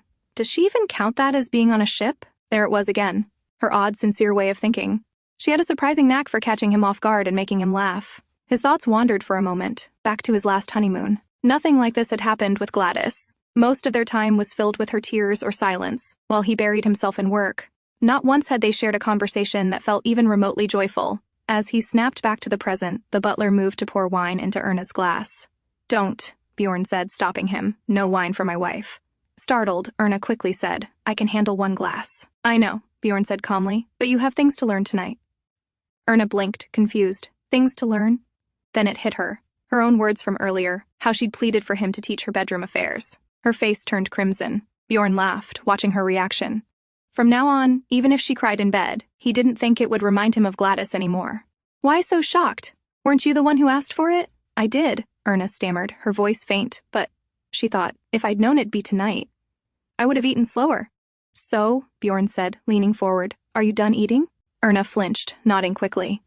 I need to wash up first. Bjorn looked at her. You can do that after the lesson. You'll have to wash again anyway. But Erna insisted, I need some time, Bjorn. He frowned. Why? She hesitated, then looked at him with pleading eyes. I just ate, and I'm afraid I might throw up during the lesson. Bjorn stared at her, stunned. Throw up? Is this something that would make her throw up? Still, he leaned back and let out a sigh. I suppose that would be troublesome. Erna was surprised that he agreed so easily and quickly excused herself. Bjorn remained seated, watching her flee. Her excuse had slightly bruised his pride, but the way she'd begged so sincerely and looked so adorably desperate and cute, he couldn't bring himself to be upset. Well, he muttered with a small smile, I suppose this isn't a bad start to our honeymoon. As night fell, their lesson began. Erna sat nervously on the edge of the bed when Bjorn took her chin in his hand. How much have you learned so far? He asked, needing to gauge where to begin. I don't know how much, she answered innocently. I can't remember. Bjorn's lips curved into a smile. Really? Then I guess we should start from the beginning. In one smooth motion, he guided her onto the bed, hovering above her as his thumb traced her lower lip. Erna, he murmured, you must open your mouth to kiss. Hurry. With timid obedience, Erna parted her lips slightly, eyes squeezed shut. The next instant, Bjorn closed the distance between them, claiming her mouth in a fierce kiss that left her breathless. She accommodated him like an eager student, learning the ways of pleasuring her husband through experience. When his fingers found the fragile ties of her nightgown, he broke the kiss to explain, I don't like things like this. I am not into things that are cumbersome. I'll wear different nightgowns from now on, Erna offered hurriedly. No, Bjorn countered, his gaze locking onto hers with dark intensity. Don't bother wearing anything at all. You'll only have to remove it anyway. The bold statement sent heat flooding to Erna's cheeks as he lifted her onto his lap. Her fingers clutched at his robe as his lips found the sensitive skin of her neck, drawing tremors from her slight frame. Bjorn! She gasped, but he showed no intention of stopping. Don't just stay still, Erna, he instructed between kisses. Move. Start with your tongue. His direct guidance proved effective as she tentatively began following his lead. When their lesson concluded, Bjorn rose to leave. Erna's small hand caught his sleeve. Stay, she pleaded, adding quickly, I'm not a noisy sleeper. I won't disturb you. He smiled, stroking her flushed cheek. Rest, Erna. We'll have lunch tomorrow at that restaurant you visited with your maid. Brushing a final kiss against her lips, he murmured, Good night, Erna, before departing. Left alone in the dim room, Erna lay back, her body humming with new sensations as she drifted into an exhausted sleep. On the other side, Pavel received a letter from Erna, one she had sent to every wedding guest. The name on the envelope read Erna Dniester, a quiet confirmation that she was now Bjorn Dniester's wife. Pavel smiled faintly. Not long before the wedding, Erna's grandmother had invited him to dinner. On his way there, he had a strange feeling that it might be the last time he could see her comfortably, under the pretense of their friendship. That's why he chose to say goodbye while she was still smiling. She had promised to write to him, but he had said, No. This is the end of our friendship, Your Highness. That's how you'll be happy. At the time, Erna looked confused, not fully understanding what he meant. Now, in the letter, she wrote that she finally understood. Still, she wanted to thank him for all the help he had given her in that unfamiliar city. She said she would never forget his kindness, and that she would always wish for his happiness. With that, she said goodbye to Pavel, her friend, and undeniably the best artist in Lechen.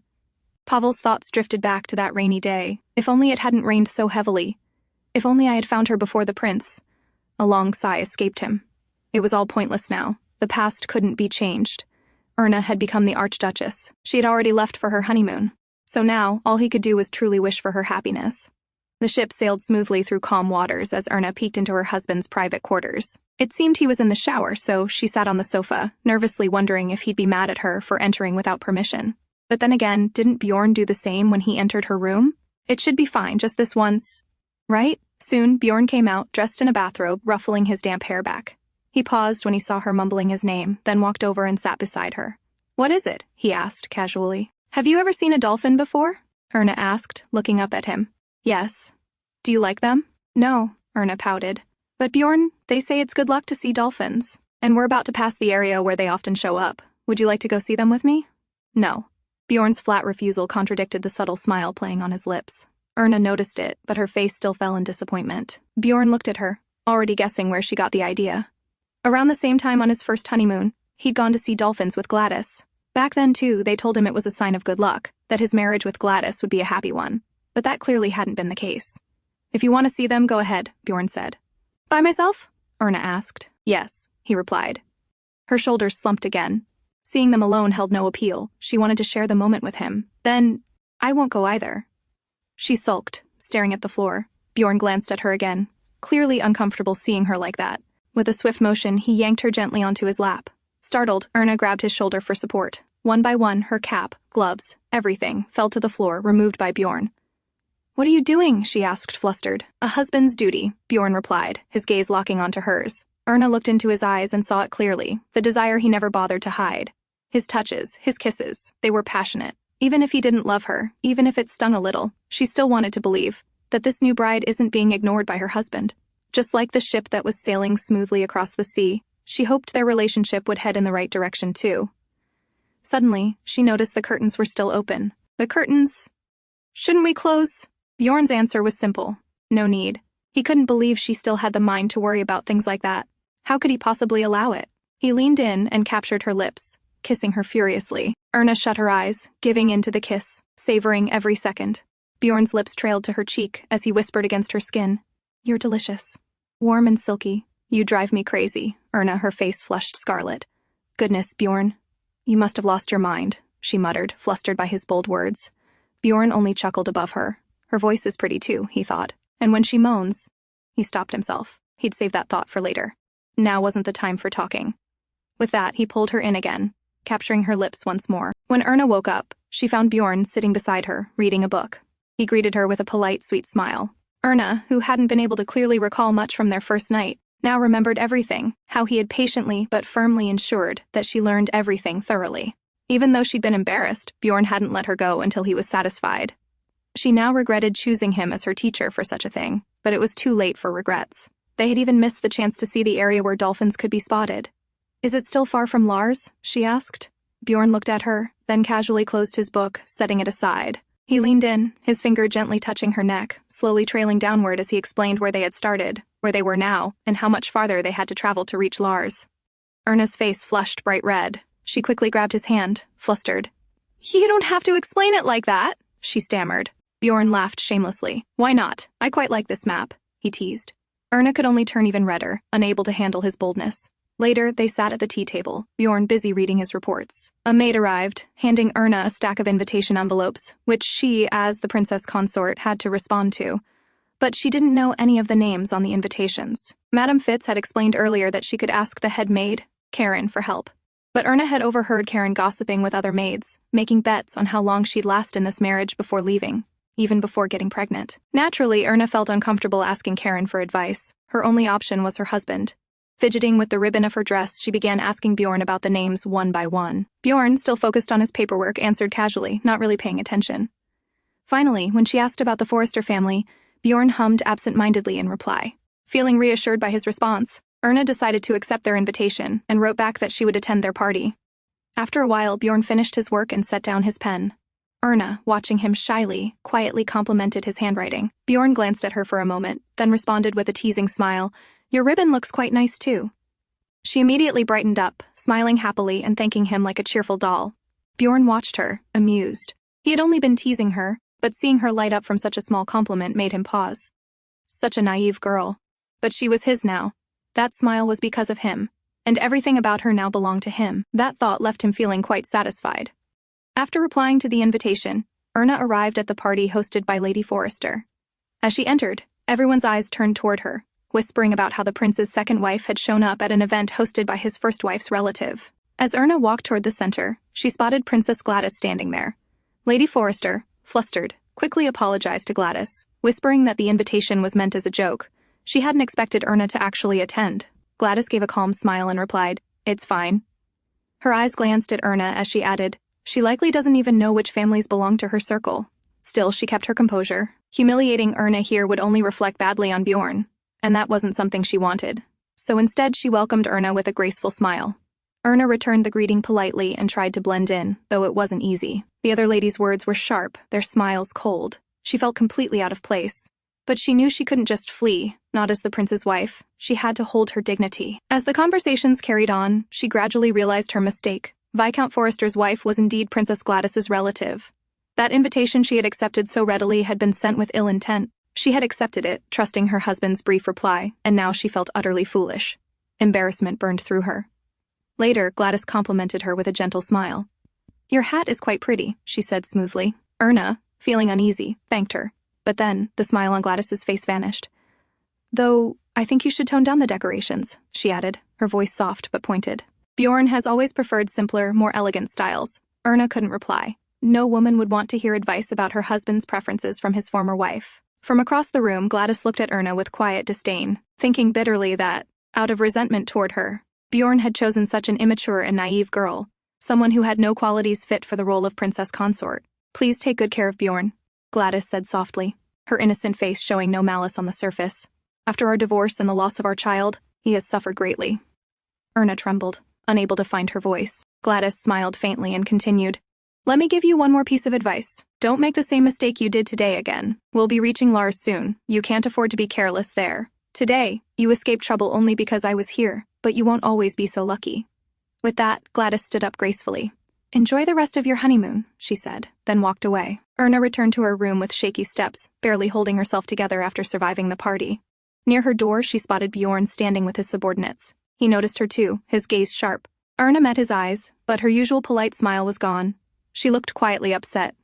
"Did you enjoy the dockside party?" Bjorn asked casually. "Yes," she replied stiffly. "It was Viscountess Forrester's tea party." Bjorn's brow furrowed. "Forrester?" His expression darkened, and it became clear he hadn't realized where she had gone. He approached her, his face serious. "In the future, consult Karen before accepting any invitations," he said, his tone cold, devoid of any warmth, like he was scolding her. Erna's heart sank. She had only followed his earlier words, trusting him, but now she realized he hadn't even remembered what he'd told her. He wasn't listening, not to her or anything else. Earlier, he'd smiled kindly, acting as if they were a harmonious couple, but now, standing before her, he was distant. Just the Prince of Lechen, indifferent to the woman across from him. Still, she couldn't embarrass him, not in front of others. She lowered her head and quietly apologized for not consulting Karen first. "Rest, Erna. I'll be back before dinner," Bjorn said with his usual detached manner, then left with the delegation. Erna remained there, standing alone, clutching her hat tightly in her hands. As night fell, Erna stood alone on the deck, her thoughts racing. She didn't quite understand what she was feeling. Was it anger? It felt more like pain. Was it sadness? When Lisa found out what had happened earlier, she'd been angrier than Erna herself, even offering her sweets, saying they might help ease her mind. Erna had known from the very beginning she was the Archduchess no one welcomed. But somehow, it was the thought that even her own husband wasn't on her side that made her heart ache the most. A sudden thought crossed her mind. Was he really that poisonous mushroom everyone said he was? The rumors called him a troublemaker, a flirt, a bad guy. But the Bjorn she knew seemed different. He had never treated her the way others said he would. Still, doubts crept in. Had she been wrong? She wanted to believe in him. The man who had helped her so many times, whose warm smile and kind eyes she'd foolishly fallen for. But even if she had eaten a poisonous mushroom, she told herself she had to endure it. She had promised her grandmother she would be happy. When they arrived in Lars, Bjorn wasted no time preparing to meet the king. His assistant looked anxious, and so did Erna. Will you be all right? She asked softly. Bjorn raised an eyebrow. If I won't be, will you come with me? If you wish me to, she replied quickly, a little flustered. Bjorn looked at her curiously. Ever since they left the ship, she'd been oddly eager, asking all sorts of random questions. He didn't mind. She looked adorable when she did. Even in bed, she talked so much that he'd had to kiss her just to quiet her down more than usual. He smiled faintly, brushing her lips with his thumb. Don't worry, he said. And if there's a fight, I'll win. But she still looked uneasy. It's because of me, isn't it? She asked, hesitating. Because I married you. The relationship between Lechen and Lars. Before she could finish, Bjorn cut her off, his voice firm. Erna, there's nothing wrong between Lechen and Lars. It's exactly as it always has been. He wouldn't drag her into this. He knew well what he had sacrificed to keep this alliance steady, and he intended to keep it that way. He hadn't wanted to stop in Lars on their honeymoon, but duty came first. I can't help you with anything, Erna mumbled, lowering her gaze. Bjorn's lips curled in amusement. He leaned in and whispered in her ear, Then let me do whatever I want tonight. Her face flushed crimson instantly, and he chuckled, pressing a kiss to her cheek. She always reacted the same way, shy and startled, but he found it endearing. Later, as he climbed into the carriage, Erna came to see him off. Will you be late? She asked softly. Will we still be able to have dinner together? Bjorn glanced at her. Her face looked like a lonely puppy, standing there all alone. He gave a slight nod. At once, her face lit up with a bright, beaming smile. As his carriage pulled away, he glanced back through the window. She was still standing there, waving after him, her smile unwavering. And without even realizing it, he found himself smiling too. Soon, Bjorn arrived at the Lars palace. The king of Lars, also Gladys's father, greeted him with a smile, congratulating him on his recent marriage. Bjorn returned the smile politely and thanked him. Then, casually but firmly, he added his thanks for the offer the king had sent through Gladys to help him reclaim the crown. But, of course, he couldn't accept it, since his wishes clearly differed from theirs. The king's expression twitched slightly. Bjorn's words were polite but sharp, equally humiliating. Still, Bjorn wasn't about to let them interfere in Lechen's affairs again. The king kept his smile and explained smoothly that his intentions were pure. He only wanted to do what the people of Lechen desired, returning the crown to Bjorn. But Bjorn's response was clear. Leonid is more than worthy of the crown, Bjorn said calmly. I have no intention of taking it back. The king chuckled, shaking his head. Bjorn, you really don't look like a man who regrets losing the throne. Bjorn smiled faintly. I wouldn't have given it up if I planned to regret it later. The king studied him closely. Bjorn reminded him of Philip II, Bjorn's grandfather, once known as the Mad Dog of Lechen, a name that had spread terror throughout the continent. During those wars, Lars had been among the hardest-hit nations. Yet Philip II hadn't stopped until he'd conquered everything, and ironically, after the wars, his reign had ushered in peace and prosperity. To heal old wounds, the kingdoms most affected, including Lars, had sought alliances with Lechen through marriage. When Gladys was chosen as Lechen's crown princess, it was considered a great national triumph. After all, she was marrying Björn Dniester, the crown prince and the man many believed to be the very reincarnation of Lechen's mad dog. Bjorn, like his grandfather, had a sharp, calculating mind, built to conquer. The king sighed softly. To be honest, Bjorn, as much as I once wished to have you as my son-in-law again, and as crown prince, I also think it's safer for everyone, including Lars, if you stay far away from power. Bjorn's smile deepened slightly. That may well be true, he replied smoothly. Lechen needs a ruler who can negotiate and preserve peace, not a conqueror. And luckily, Lechen already has the right person for that role. As for me, Bjorn added casually, I don't intend to dedicate my life to values I don't believe in. The king narrowed his eyes slightly, intrigued. Then tell me, Bjorn, if not the crown, what is it that you plan to dedicate yourself to? Bjorn's reply was simple, his tone light. Comfort, perhaps, he said with a faint smirk. And don't worry, our alliance will hold. My brother is more than capable of maintaining it without marriage. Then, rising to his feet, Bjorn glanced toward the door.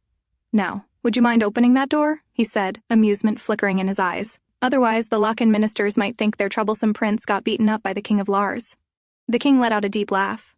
Well, you're already drowning in enough rumors. One more wouldn't make a difference. Bjorn's lips curled in a grin as he turned to leave. Normally, I wouldn't mind.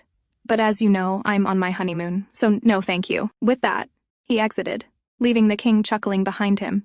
On the other side, Erna sat there for hours, trying to memorize the names of all the noble families, while Karen stood behind her, quietly wondering why the Archduchess always asked so many questions. After a while, Erna looked up and apologized softly. I'm sorry for asking so many questions. Karen remained composed, replying firmly, It is my duty, Your Highness. Erna smiled faintly, her voice honest and gentle. Since I love and treasure Bjorn, I understand you must be dissatisfied with me, she said, startling Karen. I know I'm lacking, but I'll work hard. I don't want to be an embarrassment to my husband, so I hope you'll help me.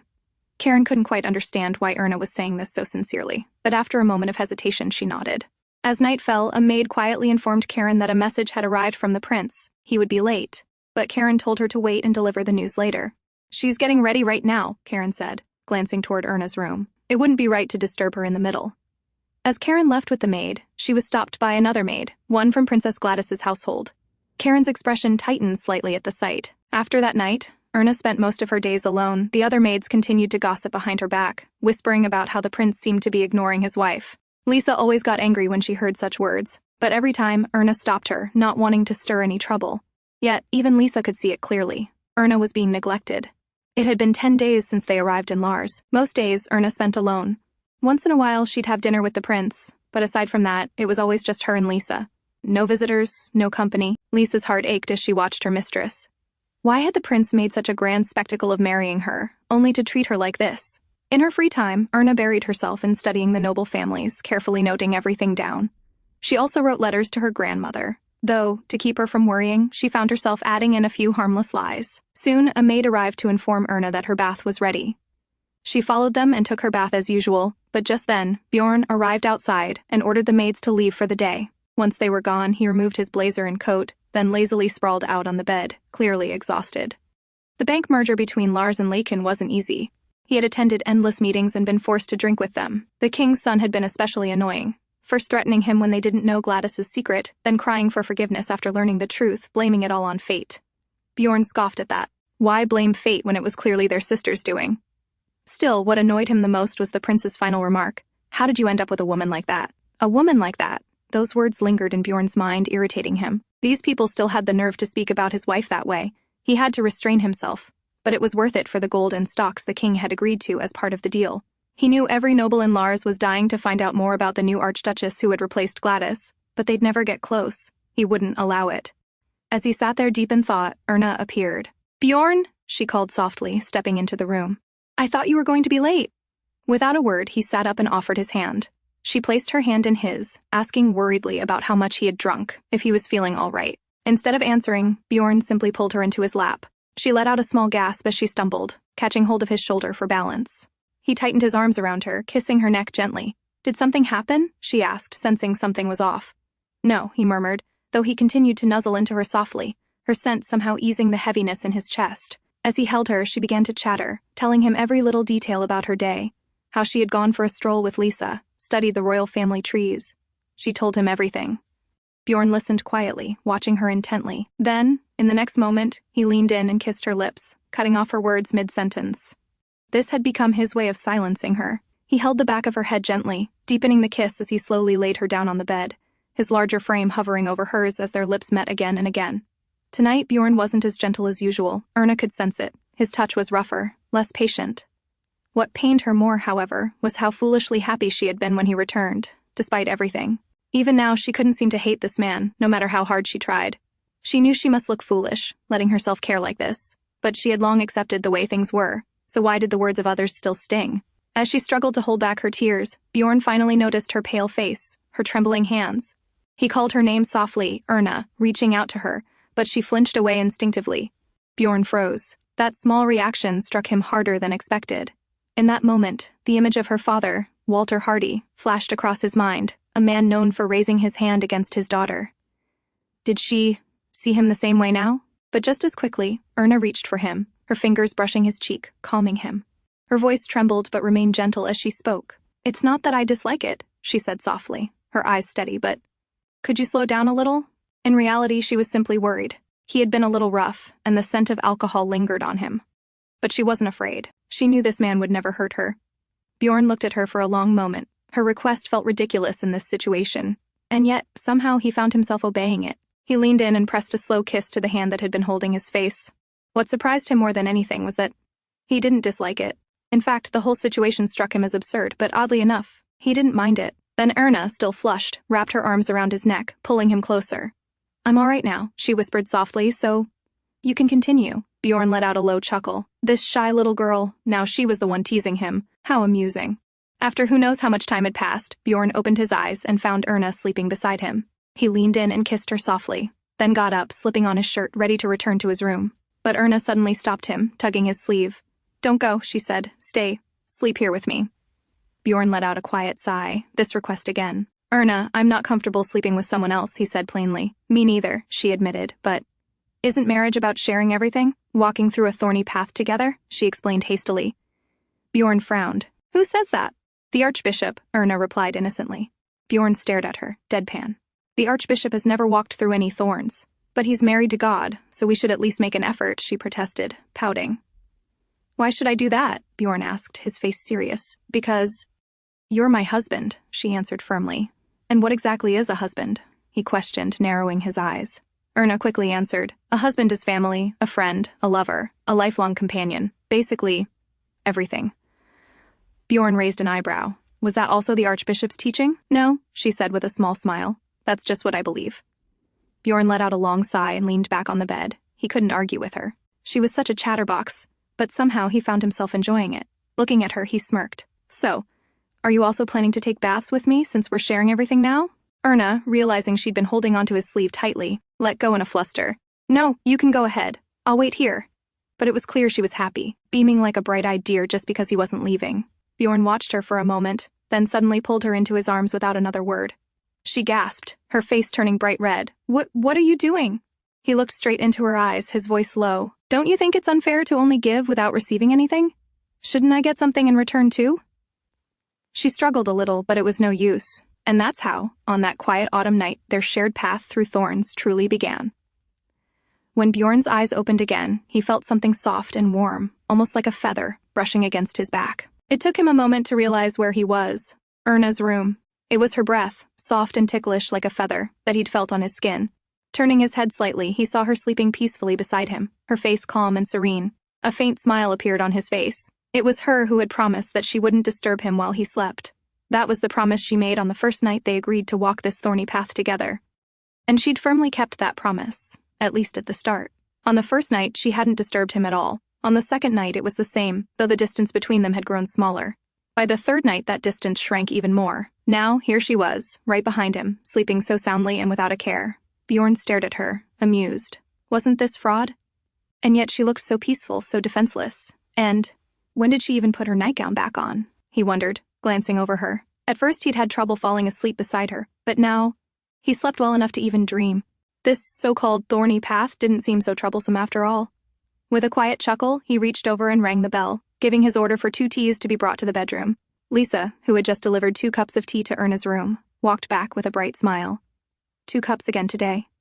To all the people who gossiped behind her master's back, well, this should shut them up. But she couldn't understand why the staff looked so bewildered.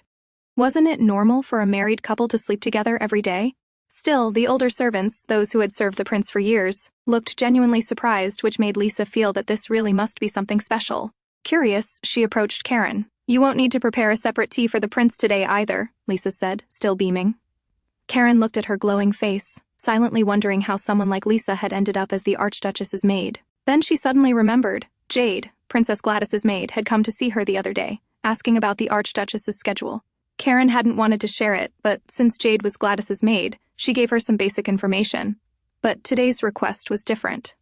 This afternoon, she'd been asked to take the Archduchess to the lake behind the castle. It seemed Princess Gladys was trying to create an opportunity to meet the new Archduchess since they'd hardly crossed paths. Karen wasn't sure what to do. Somehow she felt uneasy about it. Later, after tea, Erna, as usual, came to the entrance to see her husband off to work. Hesitantly, she called out, "Bjorn," he turned. "Do you think I'm unrefined?" she asked softly. Bjorn looked at her as if wondering where that question had come from. She quickly explained, fumbling, "Because I like laces and flowers." "I just wondered what you thought of me." Bjorn answered casually, "Why do you ask?" "It's true you're a little behind in fashion, but it doesn't matter, because you're pretty." Her face lit up. "Really?" she asked. Bjorn raised a brow. "You can't possibly not know that. Is this modesty disguised as arrogance?" She shook her head quickly. No, it's not that. I just thought, since everyone has different tastes, I wanted to know how you see me." Bjorn gave her a brief smile and said simply, "You're beautiful, Erna." She froze, staring at him. "Anyone with eyes would think so," he added smoothly. "So wear whatever you like." Thank you," she replied, blushing.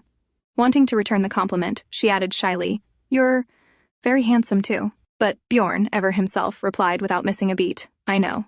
Her smile faltered in confusion, unsure how to respond to that. He chuckled, then climbed into his carriage. As he left, she stood there, waving after him, his words echoing in her heart. "You're beautiful." Those words alone were enough to carry her through the loneliness of the day. Elsewhere, Gladys headed toward the lake with her attendants for horseback riding. She wasn't sure whether Karen would actually follow her order, but Karen had always been loyal back when she served her in Lechen, so Gladys had taken that gamble. She knew full well that, as the Princess of Lars, she shouldn't be doing this. But after her father told her to let go of the past and forget Bjorn, after hearing that the king had asked Bjorn about his wife, and Bjorn had calmly replied that she was the woman he cherishes most, Gladys couldn't contain her jealousy. Those words from Björn Dniester stung deeply, and that jealousy had driven her to this. As they neared the lake, she saw two figures approaching. Her lips curled into a cold smile. In the end, Karen hadn't betrayed her. The Archduchess had arrived. Back at the palace, Bjorn, who was supposed to return late, arrived much earlier than expected. He casually asked where Erna was. Karen stiffened, then answered hesitantly, "The Archduchess has gone for a stroll, Your Highness." She hadn't expected the prince to return so soon. If she'd known, she wouldn't have suggested that walk. Bjorn leaned lazily against the study table, flipping through Erna's notes. He wasn't particularly worried. She was probably just admiring the scenery, watching the animals. And later, she'd likely chatter about it to him in bed. He chuckled softly at the thought, but then, his gaze caught something odd in her notebook. He froze. Without looking up, he asked lightly, "What do you think of Erna?" Karen's face went pale. "Pardon, Your Highness?" she stammered, confused. "It isn't my place to judge." "Is that so?" Bjorn murmured, slowly closing the book. Karen's breath caught. A chill ran down her spine. Bjorn's smile lingered, but his eyes were sharp and cold. "Then why?" he asked quietly. "Does it seem to me that you've already made your judgment?" Meanwhile, at the greenhouse, Gladys led Erna around with a sweet smile, her tone light as she spoke. "This is the place where I received my marriage proposal from Lechen," she said, her voice filled with false fondness. "It was such a beautiful letter. I've never read one like it since." She glanced at Erna with a bright smile. "Your proposal must have been just as lovely, right?" Erna stood there quietly, listening to the shameless provocation. Now she understood. This wasn't coincidence. Karen had been the one who'd suggested the stroll around the lake. Erna had been suspicious of her sudden kindness, but she hadn't imagined it would lead to this. "I received flowers instead of a letter," Erna replied calmly. "A very pretty red rose." Gladys widened her eyes in mock surprise. "Oh my, so you married without even a proper proposal? Bjorn can really be heartless. He's so talented at writing letters, yet he didn't bother for you? He can be quite cold, can't he?" It was obvious what she was trying to do. She wasn't even hiding it anymore. But strangely, Erna found herself calm. Perhaps because this wasn't her first time facing it. She'd already experienced this feeling once, back on the ship. After a moment, Erna spoke, her voice steady. "Princess," she said softly, "why don't you just speak your mind? You asked me here alone. Surely there's something you want to say." Gladys's smile didn't waver, though her eyes glinted with malice. "Oh? I think there's a misunderstanding," she replied smoothly. "I only brought you here to show you these beautiful flowers." She gestured toward a nearby patch of pink lilies. "These are the same flowers I used for my bridal bouquet," she said with a soft laugh. And in that moment, Erna realized why Mrs. Fitz had been so firm about not allowing lilies at her wedding. Gladys kept her smile as she continued, her words dripping with sweetness. "I noticed you're fond of lilies too. You even wear them on your hat. We really have so much in common, don't we? Same taste in flowers. Same taste in men." Then, she let out a soft laugh and offered a mock apology. "Oh, how rude of me to say that. My apologies, Archduchess." Erna remained quiet, simply listening. Gladys's voice softened as she added, "Since pink lilies only grow in Lars, I'll prepare a bouquet for you as a farewell gift when you leave." Her tone shifted slightly, laced with something sharper. "Do you know how beloved Bjorn was when he was crown prince? I wanted to help him regain his throne. If we had reunited, the people of Lechen would have supported him without hesitation. No one is more suited to that crown than Björn Dniester." Erna stayed silent for a moment before finally asking, her voice calm, "Why are you telling me all this?" Gladys tilted her head with a small, smug smile. "No special reason," she said lightly. "I simply thought you should know the facts. And the past." As she smiled, her gaze lingered on Erna's face, quietly savoring the sight of the sadness in her eyes. Cherished wife? Wasn't that what Bjorn had called her? Gladys wasn't about to miss the chance to leave a scar. "Given that you've ruined my chance at reunion with him," Gladys said, her voice sharp, "I assume you must have something far more valuable to offer. You're not simply using that man to pay off your family's debts and elevate your status, are you?" Her words were meant to wound, to cut deeper. If she couldn't have Bjorn, then neither should this woman. But Erna looked at her steadily and spoke calmly. "Princess Gladys, may I ask something?" Gladys raised her brows, amused. "Oh, what is it?" Erna's voice remained soft but firm. To my knowledge, a virtuous lady does not casually address a man who isn't her husband by name. Is etiquette different in Lars? The color drained from Gladys's face. Erna's gaze didn't waver as she added, even if it is, I would appreciate it if you followed the etiquette of Lechen. It took Gladys a moment to process what had just happened. The woman she thought was weak had just answered back. And, to be honest, Erna continued, her voice steady, I know very little about how my husband was as crown prince. I grew up far away, in a quiet village. My knowledge of him began only this spring when we met. Her words were clear, without hesitation. I'm well aware of my shortcomings, princess. As you said, I entered this marriage with debt. I have nothing of great value to offer him. At least, nothing you'd recognize. But, she paused, her voice softening. My husband chose me. That alone tells me there's something I can give him. And I'll do my best. For the Bjorn I know. Gladys's expression twisted, her teeth clenched in fury. Are you challenging me, Archduchess? She asked through gritted teeth. Erna simply shook her head. No, I'm just sharing my thoughts. Then, as if she had remembered something trivial, Erna added with a polite smile. And about the pink lilies, I must decline. I prefer white flowers. And as for the adornments on my hat, I don't plan on changing anything. It was a clear answer to Gladys's earlier mockery on the cruise. Only now, Erna said it with quiet confidence. After all, Bjorn himself had said she was beautiful in anything she wore. She didn't need anyone else's approval. Erna gave a small, graceful nod, then turned to leave. But Gladys wasn't finished. Her voice rose laced with anger. Archduchess, do you really think you know everything about your husband? Do you know how cruel, how terrifying Bjorn Dniester can be? Erna paused, then turned her calm gaze back to her. After a moment, she replied softly, If Bjorn is really such a terrifying man, then why are you still so desperate to reclaim him? Her quiet words struck harder than any insult. All the color drained from Gladys's face. She had meant to wound. But in the end, she was the one left defeated. On her way back, Erna couldn't hold it anymore. She threw up everything she had eaten. She had managed to keep her dignity in front of Gladys, but it was too much for her to bear afterward.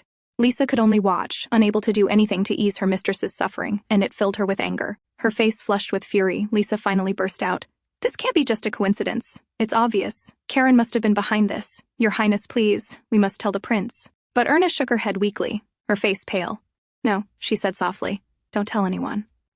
Lisa bit her lip, frustrated but unable to go against Erna's wishes.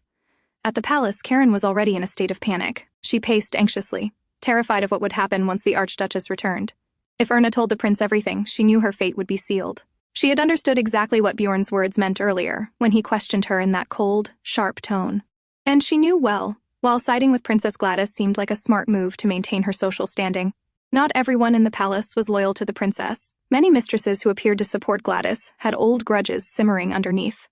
As headmaid, she had deliberately kept such details from the Archduchess. It was clear now. Her intention had been to make Erna an outcast. She had already bowed and apologized to the prince earlier, begging for forgiveness and blaming her ignorance. But when the prince stood right in front of her, saying nothing, simply ordering her to bring tea and walking past her, it had taken everything in her not to collapse from fear. Now she could only worry. If this incident came to light, the prince wouldn't overlook it again. Her heart pounded when she saw Erna returning, with Lisa by her side, supporting her. Erna greeted her as usual, wearing a calm smile. Karen frowned in confusion. Why was she acting like nothing had happened? Could it be she hadn't met Princess Gladys after all? But no, the look of quiet fury on Lisa's face made it clear.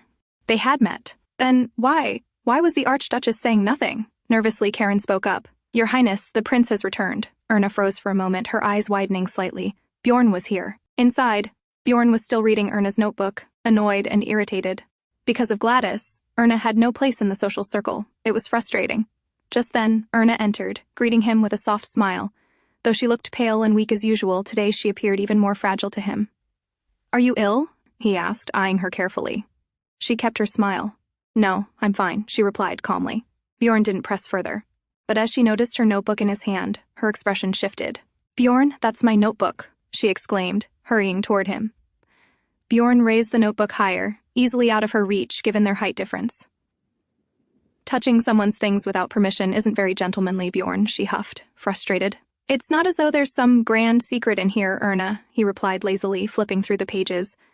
But honestly, with the way you're studying, how do you end up with conclusions like these? This is a mess. His tone was casual, almost teasing. Erna's smile faded at his words, her face falling. I don't know how it looks to you, she said quietly, clutching her skirt tightly. But I really tried. Bjorn paused, finally noticing something was off. He sighed, closing the book and setting it down. When Erna stayed quiet, he called her softly, "Erna." She still didn't respond. Erna, who had held herself together until now, finally broke. Maybe this was the last straw. She told herself not to cry, to stay proud, but it was too much. Without a word, he reached out, grabbed her by the waist, and sat her down on the chair, leaning over her slightly. Then, pulling up another chair, he took off his coat and sat beside her. Calmly, he began explaining everything she needed to know about the royal social circle, going through her notes one by one. As he spoke, Erna lifted her head, staring at him in quiet surprise. When he told her to cross out several names, she blinked, confused. "But they're all close to Princess Gladys. Why remove them?" she asked, puzzled. Bjorn's reply was flat, without a hint of hesitation. "Because they've used my money." Her eyes widened slightly at his bluntness. They went through the list carefully, and after a long while, Bjorn finally set down his pen. "You can learn the rest from Karen," he said, leaning back. "Thank you," she murmured, turning her gaze away in embarrassment. Just a moment ago, she had been angry at him, but now, her fear and frustration had melted away, replaced by a strange fluttering in her chest. Bjorn reached out, gently cupping her cheek, and turned her face toward him. "Erna," he said, eyes locked with hers. "Say that to my face next time, like always." She blinked, then asked hesitantly, "You won't be busy in the next country, right?" Bjorn raised an eyebrow. "Why?" "Since it's my first time traveling." "I want to do a lot of things," she confessed softly. "Like what?" he asked, amused. Her answer, after a moment of thought, was simple, yet earnest. Walking together, visiting new cafes, trying different teas, and let's talk a lot. Bjorn couldn't help but smile. Such a simple, innocent wish. "All right," he said, his fingers tracing her cheek gently. "Let's do that." They arrived in Philia, their second stop on the honeymoon. Lisa sat in a cafe with her master, sipping tea, but she was fuming, clearly annoyed by the prince. Originally, today was supposed to be an outing with Prince Björn and Erna, but because of an unexpected meeting with his friend last night, their plans were cancelled. Apparently, all the high-ranking noblemen who arrived yesterday had turned into anything but noble this morning, including the prince himself. So once again, it was Lisa accompanying her mistress around, even though her master looked so lovely today. All Lisa's hard work getting her ready felt like it had gone to waste. "Why is there a line over there, Your Highness?" Lisa asked, glancing toward the crowd nearby. "They're lining up to climb the cathedral dome," Erna explained with a gentle smile. "There's a myth that if you visit there with your loved one and listen to the bell together, your love will come true." "Then you must go with the prince, Your Highness," Lisa said excitedly. "Yes, I will," Erna replied, blushing softly. The truth was, she had already mentioned it to Bjorn while they were heading to Philia. It had been during a quiet moment in bed. She'd hesitated at first, but then shyly told him, "In 10 days, it'll be my 20th birthday, Bjorn." Bjorn, who had been leaning over her, listened as she softly revealed her wish to visit the cathedral on her birthday. He had simply smiled, cupped her face, and kissed her deeply, his breath heavy. Erna had already learned that Bjorn was most generous in moments like that, so it was the perfect time to ask for something she truly wanted. As she sat there in the cafe, she wondered again if she should remind him, since a few days had passed already. But he had smiled at her and listened carefully back then. Surely he wouldn't forget, right? With that thought, Erna quietly returned to enjoying her tea with Lisa. Bjorn, quietly reading a book in his spare time, suddenly heard footsteps approaching. He could tell right away it was Erna. He had learned to recognize her just by the sound of her steps, soft and patient when she walked with the staff, then quicker once she was alone. As expected, before he could think any further, Erna peeked inside and called out, "Bjorn!" He smiled, glancing up at her, just as he had guessed. She sat beside him, as usual, chatting about her day's activities. Casually, she also mentioned visiting the sewer museum with Lisa. Bjorn's expression froze. "What? Where?" he asked, visibly shocked. Erna nodded and began explaining how they'd gone there, even laughing as she shared how the guide had shown them ways to find things from the sewer. Bjorn listened, a strange look on his face, quietly thanking his friends who had kept him from taking her there himself. Still staring at him, Erna narrowed her eyes. "Are you trying to get away from me because you think I'm dirty now?" she asked, pouting. Bjorn slid back on the sofa, dodging her playful accusation. She slid toward him, not letting him escape. "Even though you got drunk and broke our promise?" she continued, pouting even more. Bjorn slid again, now pushed to the edge of the sofa. Erna grabbed his hands firmly, still pouting. "Even though you left me to travel all alone?" she asked, leaning closer. This time, Bjorn simply grabbed her and pulled her down onto him, laying her across his lap as he leaned back on the sofa. "Your poor hat must be sad," he teased, laughing. "You made it visit the sewer, Erna." He reached up, casually removing her hat, then her gloves, dropping them onto the floor one by one. When his hand moved toward her stockings, Erna quickly grabbed his wrist, her face flushing red. "Could you please at least appreciate how I look in this dress first?" she pleaded, flustered. Lisa worked so hard getting me ready. Bjorn only grinned, eyes lingering on her.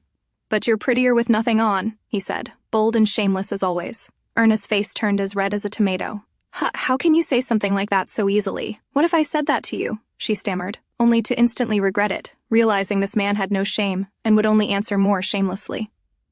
Bjorn grinned, clearly amused. But before he could speak, she quickly covered his mouth with her hands. Don't say anything. I refuse to hear your answer, she declared, flustered beyond words. Thankfully, Bjorn granted her wish, saying nothing. But of course her relief didn't last long, because what followed was far more dangerous than the words she'd been so desperate not to hear. The day before Erna's birthday, Bjorn informed her that he would be going hunting with the Prince of Philia and wouldn't return until tomorrow. She was a bit surprised by the news, almost pouting at the thought. How could he go hunting right before her birthday? Had he forgotten? Will you be back tomorrow? She asked, her voice cautious. I'll be back around lunchtime, Bjorn replied with a small smile. Erna nodded, relieved. Based on her experience during this trip, he only attended social events out of duty. After hesitating for a long moment, Erna finally spoke up. Bjorn, there's something I would like from you. He raised an eyebrow. It was rare for her to ask for anything. What is it? A letter, she said softly. Would you write me a letter tomorrow? I'll treasure it. Bjorn looked at her, puzzled. A letter? He didn't know it was Gladys's words that had planted this wish in her heart. If there's something you want me to say, just ask. I'll say it, he replied simply. No, Bjorn. Writing a letter is different, she mumbled. Bjorn stood, ready to leave. We see each other every day, Erna. What's the point of a letter? He said flatly. She didn't know how to answer. Before she could say anything more, he leaned down and pressed a goodbye kiss to her lips. Goodbye, Erna. She nodded, but somehow she felt like a child who'd just been scolded for throwing a tantrum. As Bjorn walked toward his waiting carriage, Erna lingered by the doorway, watching him. She stood there, unsure, until the carriage disappeared from sight. But in the end, her last bit of pride wouldn't let her lift her hand to wave. Bjorn went hunting with the Prince of Philia, but while the prince was busy talking about business, Bjorn had no interest in such talk. Not when he was on his honeymoon. After some time, they encountered a deer. It stood there quietly, its eyes wide and soft. Bjorn paused, staring at it. For some reason, it reminded him of Erna, small, timid, always pouting like that. When Bjorn didn't move, the Prince of Philia raised his gun. Are you not going to hunt it? He asked. Bjorn lifted a hand, stopping him. His gaze stayed fixed on the deer ahead. No, don't shoot. It's cute. The simple words sent a chill through the prince and the others nearby. The infamous Mad Prince of Lechen calling something cute. Who would believe it? Meanwhile, on the day of Erna's birthday, she kept stepping out onto the balcony, glancing toward the gates, hoping to see Bjorn return. Each time she came out, she built a tiny snowman to pass the time. But Bjorn didn't come. Even when she had afternoon tea alone, she kept glancing out, holding on to a small hope that he'd appear. But in the end, he didn't. She spent the whole day waiting, and it was too late now to tell anyone it was her birthday. It would only feel foolish. So, she quietly put on her hood and slipped out without telling anyone. She thought of her last birthday, when she was back home, sitting at the dinner table with her grandmother, smiling warmly. Those days seemed far away now, but if Bjorn wasn't going to take her, then she would go alone. Determined, Erna made her way through the snowy streets toward the cathedral. Back at the palace, Karen's face went pale as she read a letter from Mrs. Fitz. It mentioned today was the Archduchess's birthday. Karen froze in shock. She'd read the letter too late. She had failed in her duty. She remembered serving tea to Erna that afternoon. The Archduchess hadn't said a word about her birthday. She'd only looked out toward the balcony, like a little child waiting for something. Panicked, Karen hurried to the maid's quarters looking for Lisa. She found her braiding another maid's hair, seemingly unaware. Karen's heart sank. No one knew. No one, not even Lisa, had known it was the Archduchess's birthday. When Erna reached the cathedral, she found herself surrounded by couples. Everywhere she looked, they were holding hands, whispering sweetly, and kissing under the bells, waiting for the chime that was said to bring lasting love. She had wanted to be alone here, but the place was crowded, filled with lovers. The world seemed full of people in love, just not her. She kept telling herself not to feel sad. There would be another birthday next year. She could celebrate then. But no matter how many times she repeated it, her heart still ached. The thought that Bjorn had simply forgotten, hadn't even remembered in the first place, made her chest tighten. She felt foolish for believing he cared, for thinking he might remember something like this. No matter how much she wanted to deny it, this was her answer. She meant very little to him. Meanwhile, back at the palace, the atmosphere had turned chaotic. The maids searched every corner of the palace but found no trace of the Archduchess. Karen ordered everyone to stay calm and warned them not to jump to conclusions. But seeing Lisa crying and blaming herself only worsened her headache. She had to think of something before the prince returned. But just as she was about to speak, a maid rushed in, breathless, announcing, "The prince has returned. He's asking for the Archduchess." Everyone froze, faces drained of color. They had no choice but to inform him. Karen approached, bowing deeply. "Your Highness," she said carefully, "the Archduchess has disappeared." Bjorn, who had been standing by the window, quietly looking at the small snowman left on the balcony, turned around slowly. Disappeared? His voice was calm, but his eyes narrowed. Why? It was only then that they realized the prince had no idea either. He didn't know today was his wife's birthday. At the cathedral, Erna sat for a long time. When she finally made her way to the door, she froze. The door wouldn't budge. Her eyes widened in panic. It was locked. She was trapped at the top of the cathedral. She banged on the door, shouting for help, but no one answered. The place had already emptied out. She felt foolish, pathetic even. What had she been thinking, staying up here so long? She should have left earlier. Desperate, she rushed to the railing, trying to call for help below, but it was too high. No one could hear her. In her panic, she dropped her handkerchief and stumbled back in fear, terrified she might fall herself. Shaking, she sat down on a bench, forcing herself to calm down. Then, to make matters worse, the snow began to fall. She laughed bitterly through her tears, whispering to herself, "Maybe this isn't so bad. This way, I won't have to see him until tomorrow." But that was only if she could survive the freezing night ahead. And there, under the falling snow, Erna broke down, crying, helpless and alone. When Bjorn arrived at the bottom of the cathedral, he insisted on going up alone. His attendants were uneasy, protesting that it was too dangerous for the prince to climb those slippery stairs by himself. But Bjorn's decision was firm. "Wait here, I'll go alone," he ordered, leaving no room for argument. Climbing the long, winding stairs, Bjorn thought back to what the head maid had told him about Erna's disappearance. He had found it ridiculous at first. How could the Archduchess of an entire nation simply run off just because no one remembered her birthday? If she wanted everyone to know, she could have just said it. Then it hit him. She had told him. Back on the cruise, during one of their nights together, she'd mentioned her birthday, quietly, shyly. It had been days ago, but she had told him. His chest tightened. That was how he ended up at the cathedral tonight. It sounded absurd that she'd be here, on this snowy night. But something inside told him he wouldn't be wrong, and honestly, if he didn't find her here, he had no idea where else to look. Step by step, he climbed higher, annoyed yet amazed she had managed this on her own with her tiny steps. But she was stubborn. He knew that better than anyone. If she wasn't his wife, he might have turned around long ago. Finally, he reached the top, panting.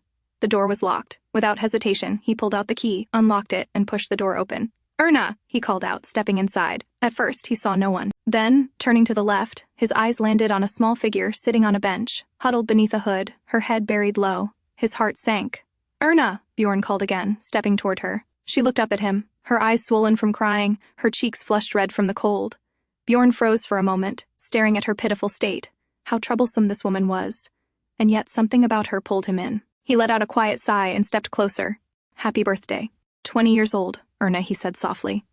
At his words, the ones she'd been longing to hear, her tears spilled again. But as he neared, she suddenly flinched and cried out, "Don't come near me!" Bjorn halted in place. Erna stood, staggering slightly on her feet, but her voice was steady, even as it trembled. "Don't come near me," she repeated. Her chest ached.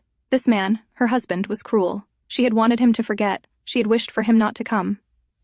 "Why did you remember? Why did you come?" she demanded, her voice breaking. Bjorn remained silent, simply watching her. "Why?" she asked again, her voice cracking as she choked on her tears. She hated him. She resented him. But no matter how hard she tried to deny it, she was in love with this man.